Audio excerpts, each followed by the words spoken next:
Okay, എൻകാഷ്മെൻറ്റ് of earned leave നമ്മൾ സാലറിയുടെ കേസിൽ പഠിച്ചപ്പോൾ അതിലൊരു എൻകാഷ്മെൻറ്റ് ഓഫ് ഏൺഡ് ലീവ് ഉണ്ടായിരുന്നു അല്ലേ? അപ്പോൾ തന്നെ ഞാൻ പറഞ്ഞിട്ടുണ്ടായിരുന്നു എൻകാഷ്മെൻറ്റ് ഓഫ് ഏൺഡ് ലീവ് ഒക്കെ കിട്ടുകയാണെന്നുണ്ടെങ്കിൽ അതിൻ്റെ ഫുൾ എമൗണ്ട് ഒന്നും ടാക്സ് കൊടുക്കേണ്ട ആവശ്യമില്ല. Full amount means full amount നമ്മൾ ടാക്സ് കാൽക്കുലേഷന് വേണ്ടിയിട്ട് യൂസ് ചെയ്യേണ്ട ആവശ്യമില്ല. അതിൽ ടാക്സബിൾ പാർട്ട് എന്ന് പറയുന്നത് എന്തുമാത്രമായിരിക്കും? ചില എക്സംഷൻസ് ഉണ്ട്. ആ എക്സംഷൻസ് ഒഴിവാക്കി ബാക്കിയുള്ളത് മാത്രമാണ് എന്ത് കൊടുക്കുന്നത്? ടാക്സ് കൊടുക്കുന്നത്. അപ്പം നമ്മളൊരു നമ്മൾ അടുത്ത പാർട്ടായിട്ട് പഠിക്കുന്നതാണ് എൻകാഷ്മെൻറ്റ് ഓഫ് ഏൺഡ് ലീവ്. എന്താണ് എൻകാഷ്മെൻറ്റ് ഓഫ് ഏൺഡ് ലീവ് എന്ന് പറഞ്ഞിട്ടുണ്ടെങ്കിൽ, ഇപ്പോൾ നമുക്കറിയാം, നമ്മൾ ഓൾറെഡി പറഞ്ഞു കഴിഞ്ഞതാണ് എൻകാഷ്മെൻറ്റ് ഓഫ് ഏൺഡ് ലീവ് എന്താണെന്ന് അല്ലേ? അതായത് ഇപ്പോൾ ഒരു എംപ്ലോയി അയാൾ വർക്ക് ചെയ്യുന്നതിനിടയിൽ അയാൾക്ക് പല ലീവുകളും കിട്ടും അല്ലേ? അയാൾക്ക് അവകാശപ്പെട്ട ഒരുപാട് ലീവുകൾ ഉണ്ടായിരിക്കും ഇല്ലേ? അതായത് ഇപ്പോൾ മെഡിക്കൽ ലീവ് ഉണ്ടായിരിക്കും, ആനുവൽ ലീവ് ഉണ്ടായിരിക്കും, അങ്ങനെ ഒരുപാട് ലീവുകൾ അയാൾക്ക് അവകാശപ്പെട്ട കുറച്ച് ലീവുകൾ ഉണ്ടായിരിക്കും. പക്ഷെ എന്ത് ചെയ്യും? ചില എംപ്ലോയീസ് എന്ത് ചെയ്യില്ല, ആ ലീവുകളൊന്നും യൂസ് ചെയ്യില്ല. ഓക്കെ, അപ്പോൾ അയാൾക്ക് എന്ത് കിട്ടും? ഈ യൂസ് ചെയ്യാത്ത ലീവിന് പകരമായിട്ട് അയാൾ റിട്ടയർ ചെയ്യുമ്പോഴോ അല്ലെങ്കിൽ അയാൾ വളണ്ടറി റിട്ടയർമെൻറ്റ് നടത്തുമ്പോഴോ അയാൾക്ക് എന്ത് ചെയ്യാം? ഈ യൂസ് ചെയ്യാത്ത ലീവിന് പകരമായിട്ട് ക്യാഷ് വാങ്ങാം. അതിനെയാണ് നമ്മൾ എന്ത് വിളിക്കുന്നത്? ഇങ്ങനെ നമ്മൾ യൂസ് ചെയ്യാത്ത ലീവിനെ ക്യാഷ് ആക്കി മാറ്റുന്നതിനെയാണ് എന്ത് വിളിക്കുന്നത്? എൻകാഷ്മെൻറ്റ് ഓഫ് ഏൺഡ് ലീവ് അല്ലെങ്കിൽ ലീവ് സാലറി എന്ന് വിളിക്കുന്നത്. ഓക്കെ, അപ്പോൾ ഇവിടെ ഈ രണ്ട് രീതിയിൽ മേടിക്കാം അല്ലേ? ഇപ്പോൾ ഒരു വ്യക്തി എന്ത് ചെയ്യാണ്? എൻകാഷ്മെൻറ്റ് ഓഫ് ഏൺഡ് ലീവ്, അതായത് അയാൾക്ക് അവകാശപ്പെട്ട ലീവ് അയാൾ എന്ത് ചെയ്തിട്ടില്ല? യൂസ് ചെയ്തിട്ടില്ല. അപ്പം അങ്ങനെ അയാൾ യൂസ് ചെയ്യാത്ത ലീവിന് പകരമായിട്ട് അയാൾക്ക് എന്ത് കിട്ടും? ക്യാഷ് കിട്ടും അല്ലേ? ആ ക്യാഷ് അയാൾ സർവീസിൽ ഇരിക്കുന്ന സമയത്ത് തന്നെയാണ് അയാൾക്ക് ആ ക്യാഷ് കിട്ടിയതെങ്കിൽ, അതായത് സർവീസ് ചെയ്യുന്നതിനിടയിൽ ആ ഒരു എംപ്ലോയി റിട്ടയർ ചെയ്തിട്ടില്ല, സർവീസിനിടയിൽ തന്നെ അയാൾ യൂസ് ചെയ്യാത്ത ലീവിന് ഈക്വൽ ആയിട്ടുള്ള ക്യാഷ് എമൗണ്ട് അയാൾക്ക് കിട്ടുകയാണ്. ഓക്കെ, അങ്ങനെയാണെങ്കിൽ അവിടെ ഗവൺമെൻറ് എംപ്ലോയി എന്നോ അല്ലെങ്കിൽ നോൺ ഗവൺമെൻറ് എംപ്ലോയി എന്നോ അങ്ങനെയുള്ള ഒരു വ്യത്യാസമൊന്നുമില്ല. എല്ലാ എംപ്ലോയീസിനും സർവീസിലിരിക്കുന്ന സമയത്ത് അയാൾ യൂസ് ചെയ്യാത്ത ലീവ് അതിന് പകരമായിട്ട് ക്യാഷ് കിട്ടുകയാണെങ്കിൽ അതിനെയാണ് എന്ത് വിളിക്കുന്നത്? എൻകാഷ്മെൻറ്റ് ഓഫ് ഏൺഡ് ലീവ് എന്ന് വിളിക്കുന്നത് അല്ലേ? അങ്ങനെ സർവീസിൽ ഇരിക്കുന്ന സമയത്ത് ഒരു എംപ്ലോയിക്ക് എൻകാഷ്മെൻറ്റ് ഓഫ് ഏൺഡ് ലീവ് കിട്ടുകയാണെന്നുണ്ടെങ്കിൽ അതിന് ഫുള്ളും ടാക്സബിൾ എമൗണ്ട് ആണ്. അത് ഫുള്ളായിട്ടും എന്താണ്? ടാക്സബിൾ എമൗണ്ട് ആണ്. അവിടെ നമുക്ക് എക്സംഷൻ ഒന്നുമില്ല. അതിപ്പോൾ ഒരു ഗവൺമെൻറ് എംപ്ലോയി എന്നോ നോൺ ഗവൺമെൻറ് എംപ്ലോയി എന്നോ അങ്ങനെയുള്ള വ്യത്യാസങ്ങളൊന്നുമില്ല. സർവീസിൽ ഇരിക്കുന്ന സമയത്ത് ഒരു എംപ്ലോയിക്ക് എൻകാഷ്മെൻറ്റ് ഓഫ് ഏൺഡ് ലീവ് കിട്ടുകയാണെന്നുണ്ടെങ്കിൽ ആ കിട്ടിയ എമൗണ്ട് മൊത്തം എന്താണ്? ടാക്സബിൾ പാർട്ടാണ് അല്ലേ? അതിൻ്റെ മുകളിൽ നമ്മൾ ടാക്സ് കാൽക്കുലേറ്റ് ചെയ്യേണ്ടി വരും. ഓക്കെ, ദെൻ ഇനി അടുത്ത കേസ്. ഇങ്ങനെ ഈ എൻകാഷ്മെൻറ്റ് ഓഫ് ഏൺഡ് ലീവ് കിട്ടുന്നത് at the time of retirement or death. ഒരു എംപ്ലോയിക്ക് റിട്ടയർമെൻറ്റിൻ്റെ സമയത്തോ അല്ലെങ്കിൽ ഡെത്ത് അല്ലെങ്കിൽ അയാൾ മരണപ്പെടുന്ന ആ ഒരു സമയത്തോ ആണ് അയാൾ യൂസ് ചെയ്യാത്ത ലീവിന് ഈക്വൽ ആയിട്ടുള്ള ക്യാഷ് എമൗണ്ട് കിട്ടുന്നത് എങ്കിൽ അപ്പോൾ എന്താണ് വ്യത്യാസം എന്ന് നോക്കാം നമുക്ക്. അവിടെ ഗവൺമെൻറ് എംപ്ലോയി ആണ് ഇങ്ങനെ റിട്ടയർ ചെയ്യുന്ന സമയത്ത് എൻകാഷ്മെൻറ്റ് ഓഫ് ഏൺഡ് ലീവ് കിട്ടുന്നത് എങ്കിൽ ഫുൾ എമൗണ്ടും എക്സംപ്റ്റഡ് ആണ്. അതായത് ഇപ്പോൾ ഒരു ഗവൺമെൻറ് എംപ്ലോയിക്ക് എൻകാഷ്മെൻറ്റ് ഓഫ് ഏൺഡ് ലീവ് റിട്ടയർമെൻറ്റിൻ്റെ സമയത്ത് അവിടെ നോട്ട് ചെയ്യേണ്ട കാര്യം എന്താണ്? ഈ encashment of earned leave government എംപ്ലോയിയോ അല്ലെങ്കിൽ ഏത് എംപ്ലോയി ആയിക്കോട്ടെ സർവീസിൽ ഇരിക്കുന്ന സമയത്ത് അയാൾക്ക് കിട്ടിയിട്ടുണ്ടെങ്കിൽ അതെന്താണ്? ഫുള്ളായിട്ടും ടാക്സബിൾ ആയിട്ടുള്ള പാർട്ടാണത്. ദെൻ ഒരു ഗവൺമെൻറ് എംപ്ലോയി റിട്ടയർമെൻറ്റിൻ്റെ സമയത്തോ അല്ലെങ്കിൽ ഡെത്തിൻ്റെ സമയത്തോ എന്ത് ചെയ്യാണ്? എൻകാഷ്മെൻറ്റ് ഓഫ് ഏൺഡ് ലീവ് കിട്ടുകയാണെങ്കിൽ അവിടെ അങ്ങനെ കിട്ടുന്ന എമൗണ്ട് ഫുള്ളായിട്ടും ടാക്സ് ഫ്രീ ആണ്. അതായത് ഫുൾ എമൗണ്ടും ടാക്സിൽ നിന്ന് എക്സംപ്റ്റഡ് ആണ്. അപ്പോൾ ക്വസ്റ്റ്യനിൽ ഒരു ഗവൺമെൻറ് എംപ്ലോയിക്ക് എൻകാഷ്മെൻറ്റ് ഓഫ് ഏൺഡ് ലീവ് റിട്ടയർമെൻറ്റിൻ്റെ സമയത്ത് കൊടുത്തു എന്ന് പറയുമ്പോൾ നമ്മൾ എന്ത് ചെയ്യേണ്ട ആവശ്യമില്ല? അത് ടാക്സബിൾ സാലറിയിലേക്ക് ആഡ് ചെയ്യേണ്ട കാര്യമില്ല. കാരണം എന്താണ്? ആ എൻകാഷ്മെൻറ്റ് ഓഫ് ഏൺഡ് ലീവ് ഫുള്ളായിട്ടും ടാക്സ് ഫ്രീ ആണ്, എക്സംപ്റ്റഡ് ആണ്. ഓക്കെ, ദെൻ അപ്പോൾ നമ്മൾക്ക് encashment of earned leave retire ചെയ്യുന്ന സമയത്തോ അല്ലെങ്കിൽ മരണശേഷമോ കിട്ടുകയാണെങ്കിൽ ഒരു ഗവൺമെന്റ് എംപ്ലോയിക്കാണ് ഈ ഒരു എൻകാഷ്മെന്റ് ഓഫ് ഏൺഡ് ലീവ് കിട്ടുന്നത് എങ്കിൽ അവിടെ ഫുൾ എമൗണ്ട് പൂർണ്ണമായിട്ടും ടാക്സിൽ നിന്ന് എക്സംഷൻ കിട്ടുന്ന ഒരു എമൗണ്ട് ആണത്. ഇനി ഇതുപോലെ എന്താണ്, ഇയാൾ VRS എടുക്കുകയാണ്, അതായത് വളണ്ടറി റിട്ടയർമെന്റ് ചെയ്തതിന് ശേഷം, സ്വമേധയാ ഇയാൾ റിട്ടയർമെന്റ് ചെയ്തതിന് ശേഷം ഇങ്ങനെ ഇയാൾക്ക് കിട്ടുന്ന എൻകാഷ്മെന്റ് ഓഫ് ഏൺഡ് ലീവും എന്താണ്, ഇതുപോലെ തന്നെ ടാക്സിൽ നിന്ന് എക്സംപ്റ്റഡ് ആണ്. പക്ഷെ വേറൊരു കേസ് ഉണ്ട്, ടെർമിനേഷൻ. അതായത് ടെർമിനേഷൻ എന്ന് പറഞ്ഞിട്ടുണ്ടെങ്കിൽ എന്താണ്, ഒരു എംപ്ലോയിയെ പിരിച്ചു വിടുകയാണ്, ഒരു കമ്പനിയിൽ നിന്നോ അല്ലെങ്കിൽ ഒരു സ്ഥാപനത്തിൽ നിന്ന് പിരിച്ചു വിടുകയാണ്. പിരിച്ചു വിടുമ്പോൾ അയാൾക്ക് കിട്ടുന്ന എൻകാഷ്മെന്റ് ഓഫ് ഏൺഡ് ലീവിന് എന്തില്ല, പിരിച്ചു വിടുന്ന സമയത്ത് അയാൾക്ക് കൊടുക്കുന്ന എൻകാഷ്മെന്റ് ഓഫ് ഏൺഡ് ലീവിന് എന്തില്ല, ടാക്സ് ഒഴിവില്ല. ദാറ്റ് മീൻസ് ടാക്സ് എക്സംഷൻ ഇല്ല. ആ എൻകാഷ്മെന്റ് ഓഫ് ഏൺഡ് ലീവ് മൊത്തം ടാക്സബിൾ ആയിട്ടുള്ള എൻകാഷ്മെന്റ് ഓഫ് ഏൺഡ് ലീവ് ആണ്. അവിടെ എന്തില്ല, എക്സംഷൻ ഇല്ല. ഓക്കെ, ഇനി അതുപോലെ തന്നെ ഒരു എംപ്ലോയി മരിച്ചു കഴിഞ്ഞതിന് ശേഷം അയാൾക്ക് കിട്ടുന്ന എൻകാഷ്മെന്റ് ഓഫ് ഏൺഡ് ലീവ് അല്ലെ, അയാൾക്ക് കിട്ടില്ല, പകരം അയാളുടെ ഫാമിലിക്ക് കിട്ടും അല്ലെ. ആ ഫാമിലിക്ക് കിട്ടുന്ന എൻകാഷ്മെന്റ് ഓഫ് ഏൺഡ് ലീവിനും നമ്മൾ എന്ത് കൊടുക്കണ്ട, ടാക്സ് കാൽക്കുലേറ്റ് ചെയ്യേണ്ട, അതിന്റെ മുകളിൽ ടാക്സ് കാൽക്കുലേറ്റ് ചെയ്യേണ്ട.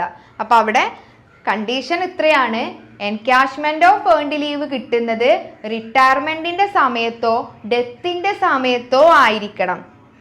അതുപോലെ തന്നെ അതൊരു ഗവൺമെന്റ് എംപ്ലോയിക്കാണ് കിട്ടുന്നത് എങ്കിൽ ഫുൾ എമൗണ്ടും ടാക്സ് ഫ്രീ ആണ്, ടാക്സിൽ നിന്ന് എക്സംപ്റ്റഡ് ആണ്.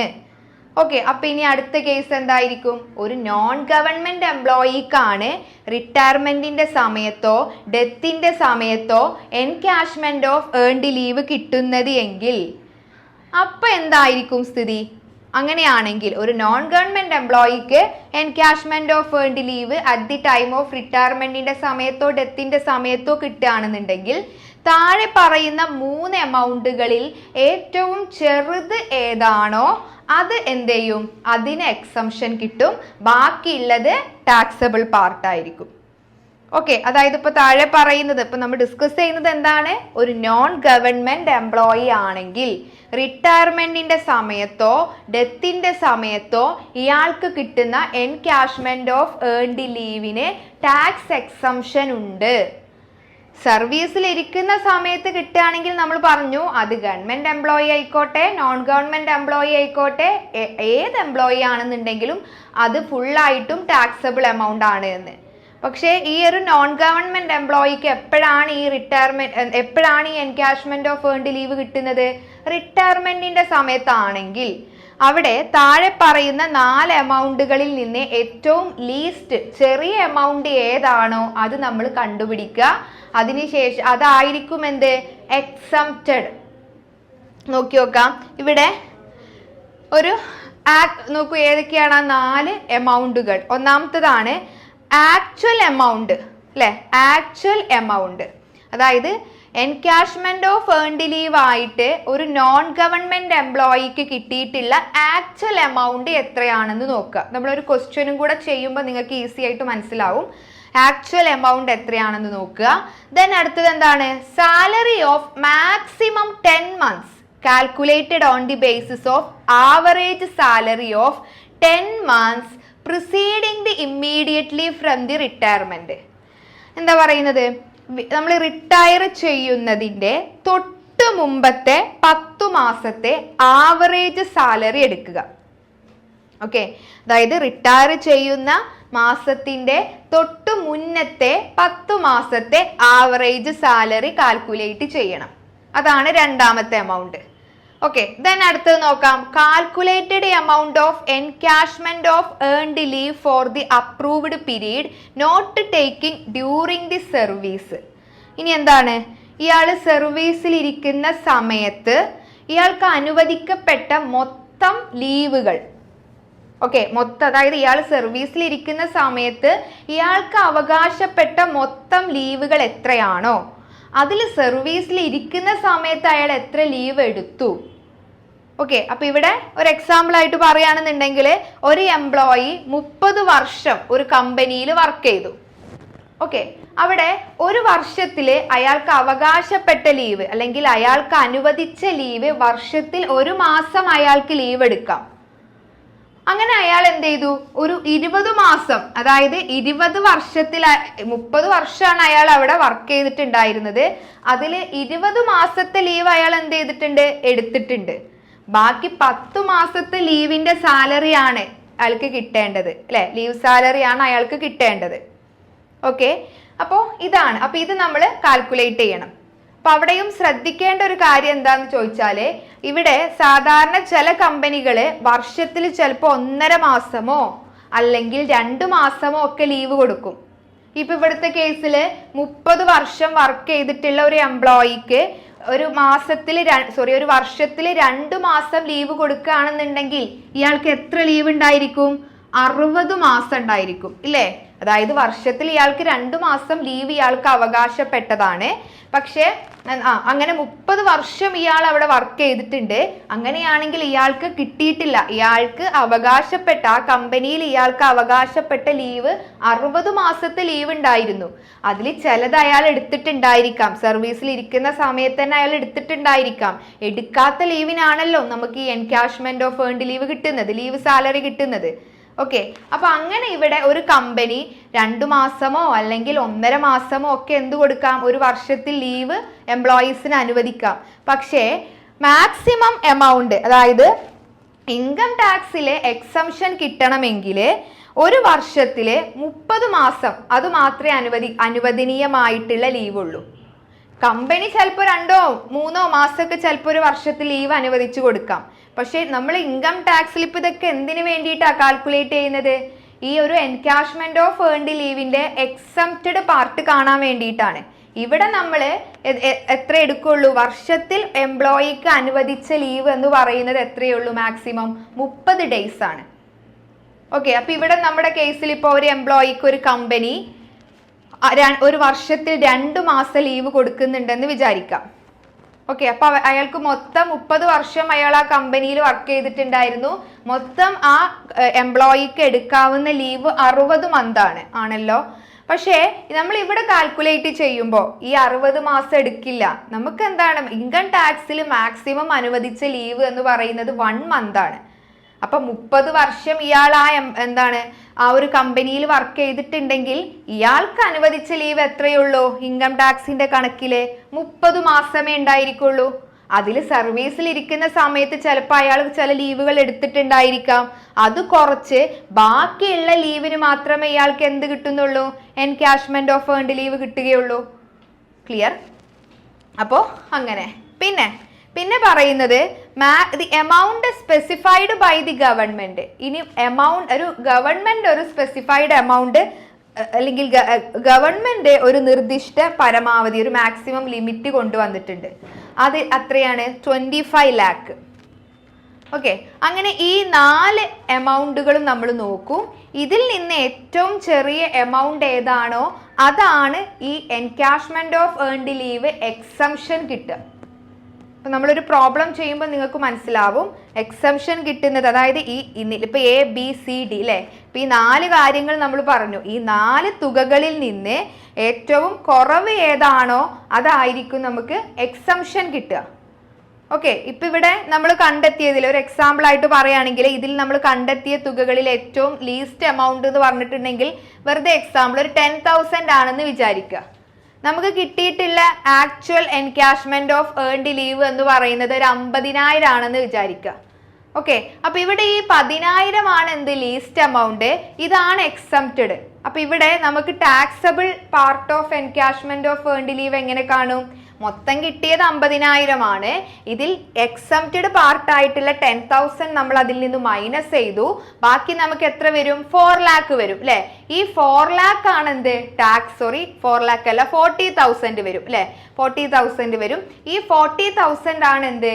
Taxable part of encashment of earned leave എന്ന് പറയുന്നത്. ഓക്കെ, ഇനി വേറെ ഇതുമായി ബന്ധപ്പെട്ട വേറൊരു പോയിന്റ് എന്ന് പറഞ്ഞിട്ടുണ്ടെങ്കിൽ ഇപ്പൊ നമ്മളിവിടെ പറഞ്ഞു സാലറി ഓഫ് മാക്സിമം 10 month അല്ലെ.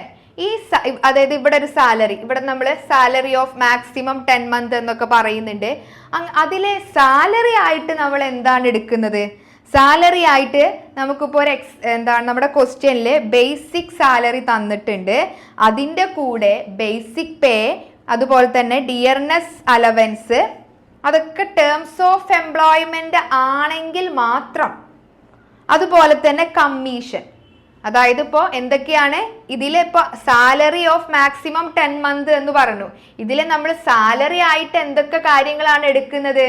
ഒന്ന്, അയാൾക്ക് കിട്ടിയ ബേസിക് സാലറി പ്ലസ് പിന്നെ ഡിയർനെസ് പേ അതുപോലെ തന്നെ DA, ഇതൊക്കെ എന്താണ് ടേംസ് ഓഫ് എംപ്ലോയ്മെന്റ് ആണ് എന്ന് സ്പെസിഫൈ ചെയ്ത് പറഞ്ഞിട്ടുണ്ടെങ്കിൽ മാത്രം എന്തെടുക്കും? ഈ DAയും DPയും എടുക്കും. നേരെ മറിച്ച് ടേംസ് ഓഫ് എംപ്ലോയ്മെന്റ് അല്ല എന്നാണ് പറഞ്ഞിട്ടുള്ളത് എങ്കിൽ നമ്മൾ എന്തെടുക്കില്ല? ഇതൊന്നും ഇൻക്ലൂഡ് ചെയ്യില്ല. പിന്നെ അതുപോലെ തന്നെ എന്തും കൂടെ ഇൻക്ലൂഡ് ചെയ്യും? കമ്മീഷൻ, അല്ലെ? കമ്മീഷൻ, അവിടെയും എന്താണ്? കമ്മീഷൻ ഫിക്സഡ് ആണ് എന്ന് പറഞ്ഞിട്ടുണ്ടെങ്കിൽ മാത്രം, അല്ലെ? അതായത് ടേൺ ഓവറിന്റെ ഫിക്സഡ് പെർസെൻറ്റേജ് ആണ് കമ്മീഷൻ എന്ന് പറഞ്ഞിട്ടുണ്ടെങ്കിൽ അതും നമ്മൾ സാലറി ആയിട്ട് കൂട്ടും. അപ്പൊ നിങ്ങളുടെ ക്വസ്റ്റ്യനിൽ ഒരു വ്യക്തിയുടെ സാലറി, ബേസിക് സാലറി 10,000 എന്ന് തന്നിട്ടുണ്ടായിരിക്കും ചില കേസുകൾ കേട്ടോ. പിന്നെ അതുപോലെ തന്നെ അയാൾക്ക് കിട്ടുന്ന DA എന്ന് പറഞ്ഞിട്ടുണ്ടെങ്കിൽ ടേംസ് ഓഫ് എംപ്ലോയ്മെന്റ് എന്ന് പറഞ്ഞിട്ടുണ്ടെങ്കിൽ, under the terms of employment എന്ന് പറഞ്ഞിട്ടുണ്ടെങ്കിൽ അപ്പൊ നമ്മൾ എന്ത് ചെയ്യും? ആ DAയും കൂടി ആ സാലറിയിലേക്ക് കൂട്ടും. അതുപോലെ തന്നെ കമ്മീഷൻ ആയിട്ട് ടേൺ ഓവറിന്റെ ഫിക്സ്ഡ് പെർസെൻറ്റേജ് ആണ് എന്നും പറഞ്ഞിട്ടുണ്ടെങ്കിൽ അതും നമ്മൾ എന്ത് ചെയ്യും? സാലറി ആയിട്ട് കൂട്ടും. അങ്ങനെ ഈ മൊത്തം കൂട്ടിയ സാലറിയുടെ 10 month, അല്ലെ? അതായത് അതിൻ്റെയാണ് നമ്മൾ എന്ത് കാൽക്കുലേറ്റ് ചെയ്യേണ്ടത്? ആവറേജ് കാൽക്കുലേറ്റ് ചെയ്യേണ്ടത്.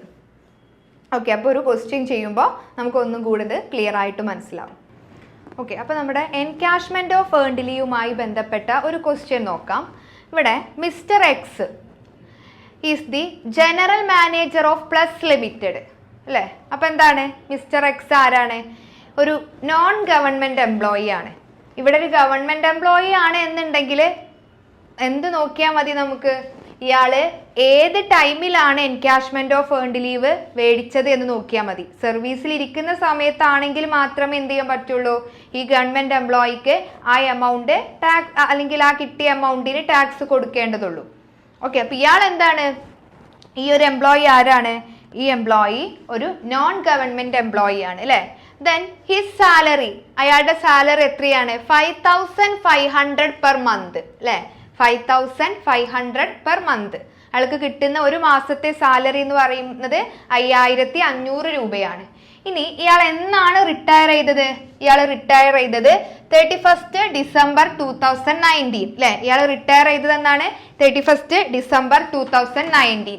പിന്നെ ആഫ്റ്റർ കംപ്ലീറ്റിംഗ് 26 years 11 month, അതായത് ഇയാൾക്ക് കിട്ടിയത് എൻകാഷ്മെന്റ് ഓഫ് ഏൺഡ് ലീവ് കിട്ടുന്നത് എന്നാണ്? റിട്ടയർമെന്റിന്റെ സമയത്താണ്. ഓക്കെ, എത്ര വർഷം അയാൾ ആ കമ്പനിയിൽ വർക്ക് ചെയ്തിട്ടുണ്ട്? 26 വർഷവും 11 മാസവും. അപ്പൊ ഇവിടെ ശ്രദ്ധിക്കേണ്ട ഒരു കാര്യം, ഇങ്ങനെ 26 മാസം 26 വർഷം 11 മാസം, അല്ലെങ്കിൽ ഇപ്പൊ 30 വർഷം 6 മാസം ഇങ്ങനെയൊക്കെ തരികയാണെങ്കിൽ, അതായത് ഇപ്പൊ ഈ 11 മാസം 6 മാസം അങ്ങനെയൊക്കെ ഫ്രാക്ഷൻ തരികയാണെന്നുണ്ടെങ്കിൽ നിങ്ങൾ എന്ത് ചെയ്യണം? ആ ഫ്രാക്ഷനെ ഇഗ്നോർ ചെയ്യണം. ബാക്കി അതായത് ഇപ്പൊ 26 വർഷവും 11 മാസവും എന്ന് പറഞ്ഞിട്ടുണ്ടെങ്കിൽ അവിടെ നിങ്ങൾ കംപ്ലീറ്റഡ് ഇയർ ആക്കി എടുക്കേണ്ടത് എത്രയാണ്? ടോട്ടൽ കംപ്ലീറ്റഡ് ഇയർ എന്ന് പറയുന്നത് എത്രയാണ്? 26 വർഷം. ആ 11 മാസത്തിനെ നിങ്ങൾ ഇഗ്നോർ ചെയ്യണം. ഓക്കെ, ഇപ്പൊ ഇവിടെ നമ്മൾ വേറൊരു എക്സാമ്പിൾ ആയിട്ട് പറയുകയാണെങ്കിൽ 30 വർഷവും 6 മാസവും എന്ന് പറയുകയാണെങ്കിൽ എന്താണ് കംപ്ലീറ്റഡ് ഇയർ? ആ അയാൾ റിട്ടയർ ചെയ്യുന്ന കംപ്ലീറ്റ് സമയത്ത് അയാൾ പൂർത്തീകരിച്ചിട്ടുള്ള ഇയേഴ്സ് എന്ന് പറയുന്നത് 30 വർഷമാണ്. ആ 6 മാസത്തിന് എന്ത് ചെയ്യണം? ഇഗ്നോർ ചെയ്യണം. ആ ഫ്രാക്ഷൻ നിങ്ങൾ എടുക്കരുത്. ഓക്കെ, അപ്പൊ ഇവിടെ നമ്മൾ ഇത്രയേ ഉള്ളൂ. എന്താണ് ഇവിടെ ഇയാൾ കംപ്ലീറ്റ് ചെയ്തിട്ടുള്ള ഇയർ ഓഫ് സർവീസ് എന്ന് പറയുന്നത് എത്രയാണ്? 26 years ആണ്, അല്ലെ? 11 monthsനെ നമ്മൾ ഇഗ്നോർ ചെയ്തു. Then he is entitled to 1 month earned salary, അല്ലെ? Earned leave. അയാൾക്ക് അയാളുടെ കമ്പനി എന്താണ്? വർഷത്തിൽ 1 മാസമാണ് എന്ത് കൊടുക്കുന്നത്? ലീവ് കൊടുക്കുന്നത്. ഓക്കെ, അതായത് 1 മാസമാണ് അയാൾക്ക് ലീവ് കൊടുക്കുന്നത്. അങ്ങനെ അയാൾക്ക് encashment encashment of earned leave കിട്ടിയത് 1 lakh ആണ്. അതായത് കമ്പനി അയാൾ എടുക്കാത്ത ലീവിന് ഈക്വൽ ആയിട്ടുള്ള ക്യാഷ് കൊടുത്തത് എത്രയാണ്? 1 ലക്ഷം രൂപയാണ്.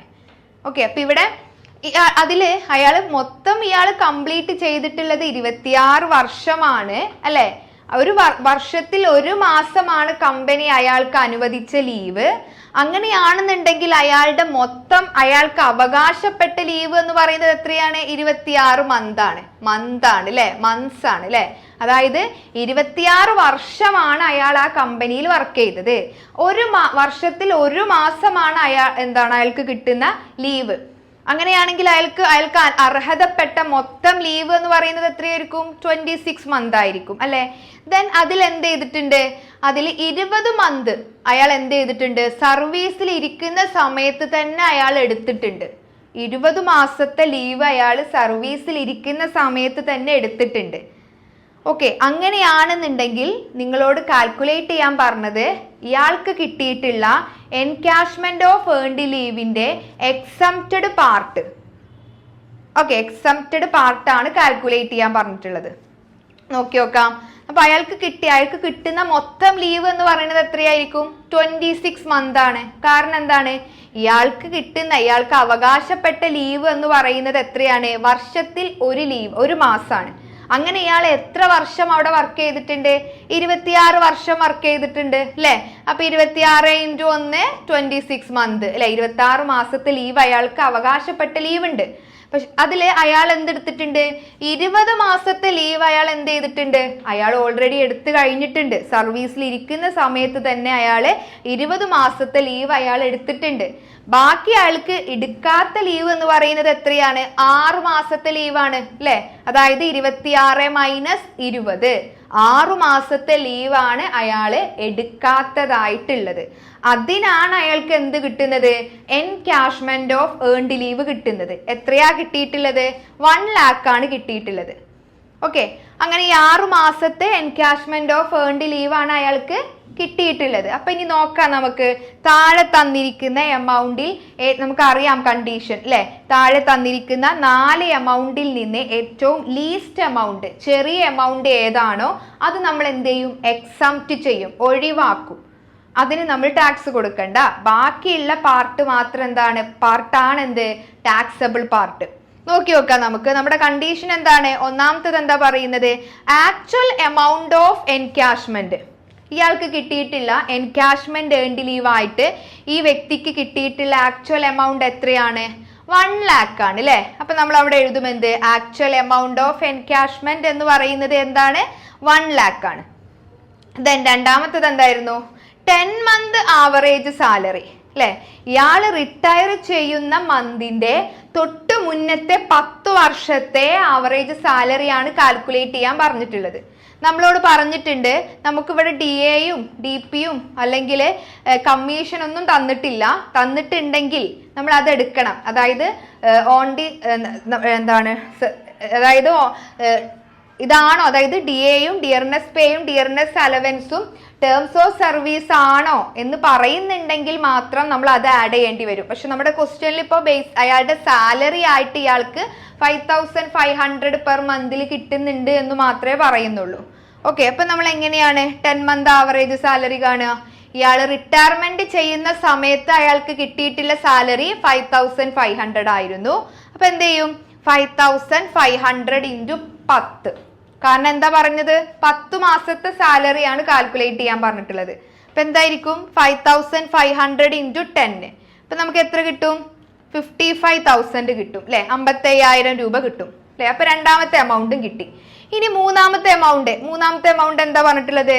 Cash equivalent to 6 months at average salary. അതായത് 6 month എങ്ങനെയാ കിട്ടിയത്? ഈ 6 month ആണ് അയാൾക്ക് എടുക്കാത്ത ലീവ് അല്ലെ. അയാൾ എടുക്കാത്ത ലീവ് 6 month ആണ്. ഈ 6 month × 5500 അല്ലെ. അതായത് 6 month × 5500. ഓക്കെ, ഇപ്പൊ ഇവിടെ നമ്മളോട് പറഞ്ഞിട്ടുണ്ട് ഇപ്പൊ ഇയാൾക്ക് ഇനിയിപ്പോ കമ്പനി ചിലപ്പോ 2 മാസത്തെ ലീവ് അനുവദിച്ചു കൊടുക്കാം അല്ലെ. അങ്ങനെയാണെങ്കിലും നമുക്ക് അതായത് ഇപ്പൊ 2 മാസത്തെ ലീവ് അനുവദിച്ചു കൊടുക്കുമ്പോ എങ്ങനെയായിരിക്കും? ഇയാൾക്ക് ടോട്ടൽ മന്ത് എത്രയായിരിക്കും? ഇവിടെ 26, അതായത് എന്താണ് 2 മാസത്തെ ലീവ് ഉണ്ട് അല്ലേ. അതായത് ഇപ്പോൾ 26 × 2 52, അല്ലെങ്കിൽ 52 ടോട്ടൽ ഇയാളുടെ ലീവ് 52 മാസത്തെ ലീവ് ഉണ്ടായിരിക്കും അല്ലെ. അതിലിപ്പോ അയാൾ 20 മാസത്തെ ലീവ് എടുത്തു എന്ന് പറയുമ്പോൾ ബാക്കി എത്ര ഉണ്ടായിരിക്കും?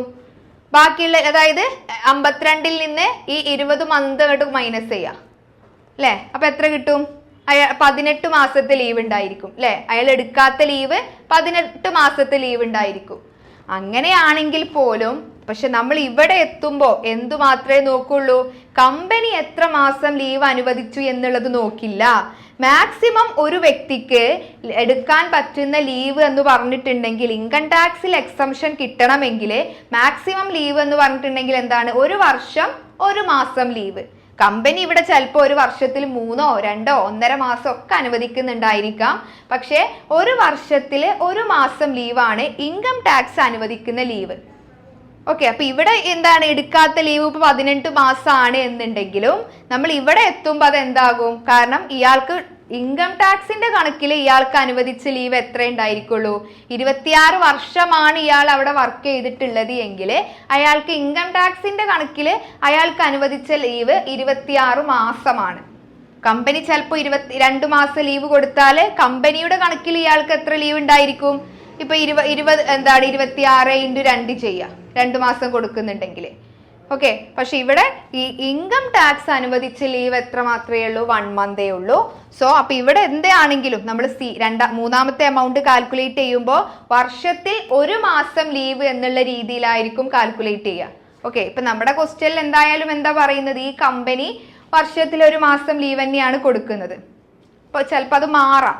ഓക്കെ, ദെൻ അപ്പൊ ഇവിടെ നോക്കാം, cash equivalent to 6 month into average salary അല്ലെ. 5500 എന്ന് പറയുന്നത് ഇയാളുടെ ആവറേജ് സാലറി 5500 ആണ്. അതേ ഇൻറ്റു 6 മന്ത് എത്ര കിട്ടും? 33,000 കിട്ടും. ദെൻ എന്ത് ചെയ്യുന്നു? Maximum exemption limit, government specify ചെയ്തിട്ടുള്ള മാക്സിമം എക്സംഷൻ ലിമിറ്റ് എത്രയാണ്? 25 lakh ആണ് അല്ലെ. അപ്പൊ ഇതിൽ ഏറ്റവും ലീസ്റ്റ് എമൗണ്ട് എത്രയാണോ അതാണ് എക്സംപ്റ്റഡ്. ഇപ്പൊ നമുക്ക് ഒന്നാമത്തെ എമൗണ്ട് എത്രയാണ്? 1 lakh, രണ്ടാമത്തെ എമൗണ്ട് 55,000, മൂന്നാമത്തെ എമൗണ്ട് 33,000, നാലാമത്തെ എമൗണ്ട് 25 lakh. ഇതിൽ ഏറ്റവും ലീസ്റ്റ് എമൗണ്ട് ഏതാ? അറിയാം അല്ലെ, 33,000 ആണ് ഏറ്റവും ചെറിയ എമൗണ്ട്. ഇതാണ് ടാക്സിൽ നിന്ന് എക്സംപ്റ്റ് ചെയ്യുന്ന പാർട്ട്. ഓക്കെ, അപ്പൊ ഇനി നമുക്ക് ഈ taxable encashment of earned leave എങ്ങനെയാ കാൽക്കുലേറ്റ് ചെയ്യാം? ഇപ്പൊ നമുക്ക് കിട്ടി ഈ 33,000 ആണ് ടാക്സിൽ നിന്ന് ഒഴിവാക്കുന്നത്. ഇപ്പൊ നോക്കാം, ടാക്സബിൾ എമൗണ്ട് എങ്ങനെ കാൽക്കുലേറ്റ് ചെയ്യാം? ഇയാൾക്ക് എൻകാഷ്മെന്റ് ഓഫ് ഏൺഡ് ലീവ് ആയി കിട്ടിയത് 1 lakh ആണ്. ഇതില് 33,000 എന്തായി? ടാക്സ് കൊടുക്കണ്ടാത്ത പാർട്ടാണ്. അപ്പൊ നമ്മൾ എന്ത് ചെയ്യും? 1 lakhൽ നിന്ന് 33,000 മൈനസ് ചെയ്യും അല്ലെ. കാരണം എന്താണ്? ഇതാണ് എക്സംപ്ഷൻ കിട്ടിയിട്ടുള്ള പാർട്ട്. അത് നമ്മൾ അതിൽ നിന്ന് ഒഴിവാക്കി. ബാക്കി എത്ര ഉണ്ടായിരിക്കും? 67,000 ഉണ്ടായിരിക്കും. ഇതിന്റെ മുകളിലാണ് നമ്മൾ എന്ത് കാൽക്കുലേറ്റ് ചെയ്യേണ്ടത്? ടാക്സ് കാൽക്കുലേറ്റ് ചെയ്യേണ്ടത്. ഇതാണ് നമ്മുടെ taxable part of encashment of earned leave എന്ന് പറയുന്നത്. അപ്പൊ ഇങ്ങനെയാണ് നമ്മൾ encashment of earned leave calculate ചെയ്യുന്നത്. അപ്പൊ നിങ്ങളുടെ ടെക്സ്റ്റിൽ കുറച്ച് ക്വസ്റ്റ്യൻസുകളൊക്കെ ഉണ്ട്. അതൊക്കെ വെച്ചിട്ട് നിങ്ങൾ എന്ത് ചെയ്യണം? അതൊക്കെ ഒന്ന് പ്രാക്ടീസ് ചെയ്ത് നോക്കാം. അങ്ങനെയാവുമ്പോൾ ഒന്നും കൂടി നിങ്ങൾക്കത് ക്ലിയർ ആവും. ഓക്കെ, ഇനി അടുത്തൊരു ഭാഗമാണ് പെൻഷൻ അല്ലെ. ഇപ്പൊ നമ്മളിവിടെ ഡിസ്കസ് ചെയ്യുന്നത് എന്താണ്? നമ്മുടെ ടാക്സബിൾ സാലറിയിലേക്ക് ആഡ് ചെയ്യേണ്ട കാര്യങ്ങളെ കുറിച്ചിട്ടാണ് പറയുന്നത്. നമ്മൾ നേരത്തെ എൻകാഷ്മെന്റ് ഓഫ് ഏൺഡ് ലീവിന്റെ എക്സംപ്റ്റഡ് പാർട്ട് കണ്ടു, അതിന്റെ ടാക്സബിൾ പാർട്ടും കാൽക്കുലേറ്റ് ചെയ്തു. അതേപോലെ തന്നെ പെൻഷൻ എന്ന് പറഞ്ഞിട്ടുണ്ടെങ്കിൽ എന്താ? ഒരു എംപ്ലോയിക്ക് അവൻ്റെ അല്ലെങ്കിൽ ഒരു എംപ്ലോയി എന്ത് ചെയ്യാണ്?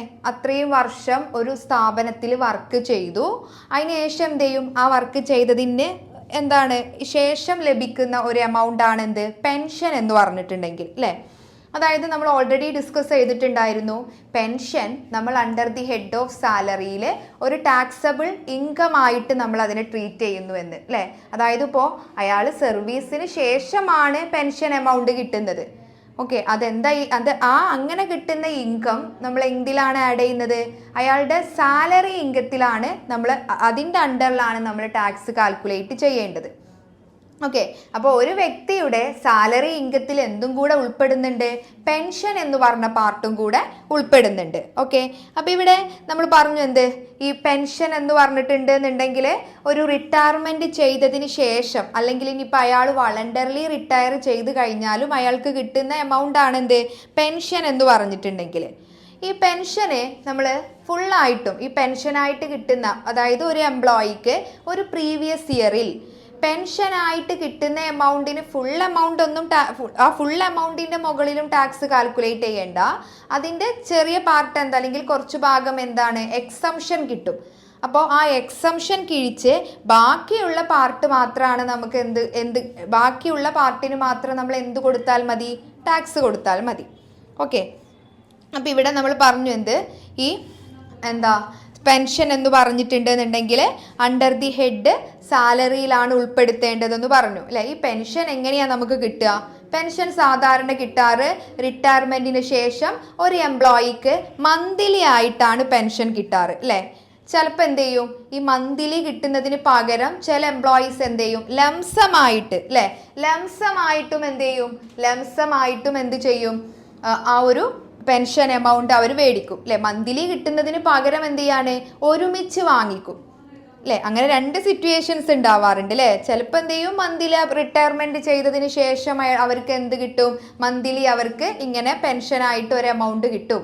അതിന് പകരം ചില എംപ്ലോയീസ് എന്ത് ചെയ്യും, അവർ ഒറ്റയടിക്ക് ഒരുമിച്ച് എന്ത് ചെയ്യുന്നു, ആ ഒരു പെൻഷൻ തുക വാങ്ങിക്കും. മന്ത്ലി വാങ്ങുന്നതിന് പകരം ഒരുമിച്ച് എന്ത് ചെയ്യുന്നു, പെൻഷൻ തുക വാങ്ങിക്കും. ഓക്കെ, അപ്പം ഇവിടെ ഈ ഗവൺമെൻറ് ഉദ്യോഗസ്ഥർ അല്ലേ, ഗവൺമെൻറ് ജോലിക്കാർ അവർ പെൻഷൻ വാങ്ങുകയാണെന്നുണ്ടെങ്കിൽ അവർക്ക് ഇത് ടാക്സ് ഫ്രീ ആണ്. അതായത് ഒരു ഗവൺമെൻറ് എംപ്ലോയിക്ക് ടാക്സ് കിട്ടുന്നുണ്ടെങ്കിൽ അതെന്താണ്, ടാക്സ് അല്ല, ഒരു ഗവൺമെൻറ് എംപ്ലോയിക്ക് പെൻഷൻ കിട്ടുന്നുണ്ടെങ്കിൽ അതിനെന്ത് കൊടുക്കേണ്ട ആവശ്യമില്ല, ടാക്സ് കൊടുക്കേണ്ട ആവശ്യമില്ല. ഓക്കെ, അതായത് ഇപ്പോൾ ഒരാൾ മരിച്ചതിന് ശേഷം അയാൾക്ക് കിട്ടുന്ന അയാളുടെ വൈഫിനോ അല്ലെങ്കിൽ അയാളുടെ ഫാമിലിക്കോ കിട്ടുന്ന പെൻഷൻ ടാക്സ് ഫ്രീ ആണ്. പക്ഷെ അത് അണ്ടർ ദി ഹെഡ് സാലറിയിൽ ആ ഇൻകം കാണിക്കേണ്ട, അതർ സോഴ്സ് ഓഫ് ഇൻകം എന്നുള്ള ഹെഡിലാണ് അത് കാണിക്കേണ്ടത്. പിന്നെ അതുപോലെ തന്നെ UNO അല്ലെ, യുണൈറ്റഡ് നാഷൻ ഓർഗനൈസേഷനിൽ നിന്ന് ലഭിക്കുന്ന സാലറിക്കും പെൻഷനും ഇന്ത്യയിൽ അതിന് ടാക്സ് കൊടുക്കേണ്ട ആവശ്യം ഇല്ല. ഓക്കെ, പിന്നെ നമ്മളിപ്പോൾ എന്ത് ചെയ്തു, ഈ പെൻഷനെ രണ്ട് രീതിയിൽ തരംതിരിക്കാം. നമ്മൾ എങ്ങനെയാണ് പെൻഷൻ കാൽക്കുലേറ്റ് ചെയ്യുന്നത് നോക്കാം. പെൻഷനെ നമുക്ക് പ്രധാനമായിട്ടും രണ്ട് രീതിയിൽ തരംതിരിക്കാം. ഒന്ന്, പീരിയോഡിക്കലായിട്ട് കിട്ടുന്ന പെൻഷൻ അല്ലേ. അതായത് പീരിയോഡിക്കലായിട്ട് കിട്ടുക എന്ന് പറയുമ്പോൾ സാധാരണ ഒരു വ്യക്തി റിട്ടയർ ചെയ്ത് കഴിഞ്ഞിട്ടുണ്ടെങ്കിൽ മന്ത്ലി അയാൾക്ക് എന്ത് കിട്ടും, പെൻഷൻ കിട്ടും അല്ലേ. അതായത് ഓരോ മന്തിലും എന്ത് കിട്ടും, അയാൾക്ക് പെൻഷൻ കിട്ടും. അങ്ങനെ കിട്ടുന്ന പെൻഷനെയാണ് നമ്മൾ എന്ത് വിളിക്കുന്നത്, അൺകമ്മ്യൂട്ടഡ് പെൻഷൻ എന്ന് വിളിക്കുന്നത്. പീരിയോഡിക്കലി ഒരു എംപ്ലോയിക്ക് കിട്ടുന്ന മന്ത്ലി ആയിട്ട് അല്ലെങ്കിൽ ഓരോ പീരിയോഡിക്കലായിട്ട് കിട്ടുന്ന പെൻഷനെയാണ് നമ്മൾ അൺകമ്മ്യൂട്ടഡ് പെൻഷൻ എന്ന് വിളിക്കുന്നത്. അപ്പം നമുക്ക് ഇതിനെ അൺകമ്മ്യൂട്ടഡ് പെൻഷൻ എന്ന് പറഞ്ഞാൽ പീരിയോഡിക്കൽ പെൻഷനെയാണ് നമ്മൾ എന്ത് വിളിക്കുന്നത്, അൺകമ്മ്യൂട്ടഡ് പെൻഷൻ എന്ന് വിളിക്കുന്നത്. ഓക്കെ, ദെൻ കമ്മ്യൂട്ടഡ് പെൻഷൻ എന്താണ്? കമ്മ്യൂട്ടഡ് പെൻഷൻ എന്ന് പറഞ്ഞിട്ടുണ്ടെങ്കിൽ ഈ ഒരു വ്യക്തി എന്ത് ചെയ്യാണ്, ലംസമായിട്ട്, അതായത് ഇയാൾക്ക് കിട്ടുന്ന, ഇപ്പോൾ ഇവിടെ ഒരു എക്സാമ്പിൾ ആയിട്ട് പറയുകയാണെന്നുണ്ടെങ്കിൽ ഒരു എംപ്ലോയിക്ക് മന്ത്ലി 1500 രൂപ പെൻഷൻ കിട്ടുന്നുണ്ടെന്ന് വിചാരിച്ചോ. ഓക്കെ, ഇതിൽ എന്ത് ചെയ്യാണ്, കുറച്ച് എമൗണ്ടോ അല്ലെങ്കിൽ ഫുൾ എമൗണ്ടോ ഇയാൾ എന്ത് ചെയ്യുന്നു, ലംസമായിട്ട് വാങ്ങി അല്ലേ. അതായത് ഒരുമിച്ച് വാങ്ങി. അങ്ങനെയാണെങ്കിൽ ലംസമായിട്ട് വാങ്ങുകയാണെങ്കിൽ അതിനെ വിളിക്കുന്ന പേരാണ് കമ്മ്യൂട്ടഡ് പെൻഷൻ. അപ്പം ലംസം പേയ്മെന്റ് ആയിട്ട് വാങ്ങുകയാണെന്നുണ്ടെങ്കിൽ അതിനെ നമ്മൾ എന്ത് വിളിക്കും, കമ്മ്യൂട്ടഡ് പെൻഷൻ എന്നും. പീരിയോഡിക്കൽ ആയിട്ട് വാങ്ങുകയാണെങ്കിൽ അതിനെ നമ്മൾ എന്ത് വിളിക്കും, അൺകമ്മ്യൂട്ടഡ് പെൻഷൻ എന്നും വിളിക്കും. ഓക്കെ, അപ്പം ഇവിടെ ഈ അൺകമ്മ്യൂട്ടഡ് പെൻഷൻ, ആ അൺകമ്മ്യൂട്ടഡ് പെൻഷൻ എന്താന്ന് നമ്മൾ പറഞ്ഞു. അൺകമ്മ്യൂട്ടഡ് പെൻഷൻ പീരിയോഡിക്കലി പെൻഷൻ വാങ്ങുകയാണ് അല്ലേ. അങ്ങനെ പീരിയോഡിക്കലായിട്ട് ഒരു എംപ്ലോയി റിട്ടയർ ചെയ്തു, അയാൾ എന്ത് ചെയ്യാണ്, മന്ത്ലി പെൻഷൻ വാങ്ങുകയാണ്. അതിന് നമ്മൾ എന്ത് വിളിക്കും, അൺകമ്മ്യൂട്ടഡ് എന്ന് വിളിക്കും. ഇങ്ങനെ അൺകമ്മ്യൂട്ടഡ് പെൻഷൻ വാങ്ങുന്ന ഏത് ടൈപ്പ് ഓഫ് എംപ്ലോയി ആയിക്കോട്ടെ, അതായത് ഗവൺമെൻറ് എംപ്ലോയിയോ നോൺ ഗവൺമെൻറ് എംപ്ലോയിയോ ഏത് ടൈപ്പ് ഓഫ് എംപ്ലോയി ആയാലും അയാൾക്ക് എന്ത് കൊടുക്കണം? ടാക്സ് കൊടുക്കണം. അതായത് മന്ത്ലി ഒരു എംപ്ലോയി പെൻഷൻ വാങ്ങുന്നതിനെയാണ് എന്ത് വിളിക്കുന്നത്? അൺകമ്മ്യൂട്ടഡ് എന്ന് വിളിക്കുന്നത്. ഇങ്ങനെ അൺകമ്മ്യൂട്ടഡ് പെൻഷന് എന്ത് കൊടുക്കണം? ടാക്സ് കൊടുക്കണം. ഫുൾ എമൗണ്ടും ടാക്സബിൾ ആയിട്ടുള്ള പെൻഷനാണ്. ഓക്കെ, ഇനി then അടുത്ത് നോക്കാം. ലംസം ആയിട്ട് വാങ്ങുകയാണെങ്കിലോ അതിനെ നമ്മൾ പറഞ്ഞു എന്ത്? കമ്മ്യൂട്ടഡ് പെൻഷൻ അല്ലെ. ലംസമായിട്ട് വാങ്ങുന്ന പെൻഷനെ നമ്മൾ എന്ത് വിളിക്കും? കമ്മ്യൂട്ടഡ് പെൻഷൻ എന്ന് വിളിക്കും. ഈ കമ്മ്യൂട്ടഡ് പെൻഷൻ ആണെങ്കിൽ, കമ്മ്യൂട്ടഡ് പെൻഷൻ വാങ്ങുന്ന ഗവൺമെന്റ് എംപ്ലോയി ആണെങ്കിൽ, കമ്മ്യൂട്ടഡ് പെൻഷൻ വാങ്ങുന്ന ഗവൺമെന്റ് എംപ്ലോയി ആണെങ്കിൽ അത് ആ പെൻഷൻ ടാക്സിൽ നിന്നും ഫുള്ളായിട്ടും എക്സംപ്റ്റഡ് ആണ്. ഓക്കെ, അവിടെയും വേറൊരു കണ്ടീഷൻ ഉണ്ട്. ഒരു സെൻട്രൽ ഗവൺമെന്റ് എംപ്ലോയി ആണെങ്കിൽ അയാള് ജോയിൻ ചെയ്തത്, അതായത് സർവീസിലേക്ക് ജോയിൻ ചെയ്തത് 1 ജാനുവരി 2004 ശേഷമാണെങ്കിൽ അയാൾക്ക് കിട്ടുന്ന കമ്മ്യൂട്ടഡ് പെൻഷൻ അയാൾ ടാക്സ് കൊടുക്കണം. ഓക്കെ, അല്ലാത്ത other employees, other government employees, അല്ലെങ്കിൽ ഈ ഡേറ്റിന് മുന്നേ ജോയിൻ ചെയ്തിട്ടുള്ള അതർ ഗവൺമെന്റ് എംപ്ലോയീസ് ആണെങ്കിൽ മാത്രമാണ് എന്ത് കിട്ടുന്നത്? അയാൾക്ക് ഈ ഒരു എക്സംഷൻ കിട്ടുന്നുള്ളൂ. ഓക്കെ, ഇവിടെ എന്താ നമ്മൾ പറഞ്ഞത്? ലംസം കമ്മ്യൂട്ടഡ് പെൻഷൻ, അതായത് ലംസം ഓർ കമ്മ്യൂട്ടഡ് പെൻഷൻ കിട്ടുന്ന ഒരു എംപ്ലോയി, അയാൾ ഗവൺമെന്റ് എംപ്ലോയി ആണെങ്കിൽ അയാളുടെ പെൻഷൻ എന്താണ്? ഫുള്ളായിട്ടും എക്സംഷൻ കിട്ടും. അവിടെയും ഒരു കണ്ടീഷൻ ഉണ്ട്. സെൻട്രൽ ഗവൺമെന്റിന്റെ എംപ്ലോയി 1 ജാനുവരി 2004 ശേഷം ജോയിൻ ചെയ്തിട്ടുള്ള ഒരു എംപ്ലോയി ആണെങ്കിൽ അയാൾക്ക് ടാക്സബിൾ ആണ്, ആ പെൻഷന് ടാക്സബിൾ ആണ്. ദെൻ അതർ എംപ്ലോയീസിനാണ് എന്ത് കിട്ടുന്നത്? ഇത്തരത്തിലുള്ള എക്സംഷൻ കിട്ടുന്നത്. ഓക്കെ, അപ്പൊ ഇവിടെ നമുക്ക് ഇത്രയും പറയാനുണ്ട്. കമ്മ്യൂട്ടഡ് പെൻഷൻ ആയിരിക്കണം. ഗവൺമെന്റ് എംപ്ലോയി ആണോ എങ്കിൽ എന്ത് കിട്ടും? അതിന് ഫുള്ളും ടാക്സ് എക്സംഷൻ കിട്ടും. ഇനി കമ്മ്യൂട്ടഡ് പെൻഷൻ വാങ്ങുന്നത് ഒരു നോൺ ഗവൺമെന്റ് എംപ്ലോയി ആണെന്ന് വിചാരിക്കുക. കമ്മ്യൂട്ടഡ് പെൻഷൻ എന്ന് പറഞ്ഞാൽ എന്താ? മൊത്തത്തിൽ ലംസമായിട്ട് നമ്മൾ എന്ത് ചെയ്യാണ്? ഒരു തുക വാങ്ങുകയാണ് അല്ലെ. അപ്പൊ അയാളുടെ മാസം അയാൾക്ക് കിട്ടുന്ന പെൻഷന്റെ എമൗണ്ട് ചിലപ്പോൾ കുറയും. അതായത് ഇപ്പോൾ ഫുള്ളായിട്ടും ഇപ്പോൾ എന്താണ് ഒരു എംപ്ലോയി ഫുൾ എമൗണ്ട് ലംസമായിട്ട് വാങ്ങുകയാണെന്നുണ്ടെങ്കിൽ അയാൾക്ക് എന്ത് കിട്ടില്ല? അയാളുടെ മാസ പെൻഷൻ അയാൾക്ക് കിട്ടില്ല അല്ലെ. ഫുള്ളായിട്ട് എന്ത് ചെയ്തു? മാസ പെൻഷൻ കിട്ടുന്നത്, അതായത് മന്ത്ലി ഇയാൾക്ക് കിട്ടുന്ന പെൻഷൻ ഒരുമിച്ച് ഇയാൾ വാങ്ങി. അല്ലെങ്കിൽ എന്ത് ചെയ്യാണ്? ഇനി വേറൊരു കേസ് എടുക്കാം. ഇപ്പോൾ അയാൾക്ക് ഇപ്പോൾ 1500 രൂപയാണ് മന്ത്ലി കിട്ടുന്ന പെൻഷൻ. അതിൽ 60% എന്ത് ചെയ്തു? അയാള് ലംസമായിട്ട് വാങ്ങി. ഓക്കെ, ലംസമായിട്ട് വാങ്ങി. ബാക്കിയുള്ളത് മാത്രമേ ഇനി ഇതിന്റെ ഈ 1500ന്റെ 40% മാത്രമാണ് അയാൾക്ക് എന്ത് കിട്ടുന്നത്? ഇനി അയാൾക്ക് മന്ത്ലി പെൻഷൻ കിട്ടുന്നത്. അങ്ങനെയും ചെയ്യാം അല്ലെ. അതായത് കമ്മ്യൂട്ടഡ് പെൻഷൻ എന്ന് പറയുമ്പോൾ എന്താണ്? ഇത്രയേ ഉള്ളൂ. ടോട്ടൽ പെൻഷന്റെ അല്ലെ, ടോട്ടൽ പെൻഷന്റെ ഈ ചില ഭാഗങ്ങൾ, അതായത് എന്താണ് കമ്മ്യൂട്ടഡ് പെൻഷൻ എന്ന് പറയുമ്പോൾ ഭാവിയിൽ അയാൾക്ക് കിട്ടുന്ന മന്ത്ലി പെൻഷൻ കുറച്ചുകൊണ്ട് ഒരു തുക ലംസമായിട്ട് വാങ്ങുന്നതിനെയാണ് കമ്മ്യൂട്ടഡ് പെൻഷൻ എന്ന് പറയുന്നത്. അത് നമ്മൾ പറഞ്ഞു, ഗവൺമെന്റ് എംപ്ലോയി ആണെന്നുണ്ടെങ്കിൽ അങ്ങനെ കിട്ടുന്ന കമ്മ്യൂട്ടഡ് പെൻഷൻ ഫുള്ളായിട്ടും ടാക്സിൽ നിന്ന് എക്സംപ്റ്റഡ് ആണ് എന്ന് പറഞ്ഞു.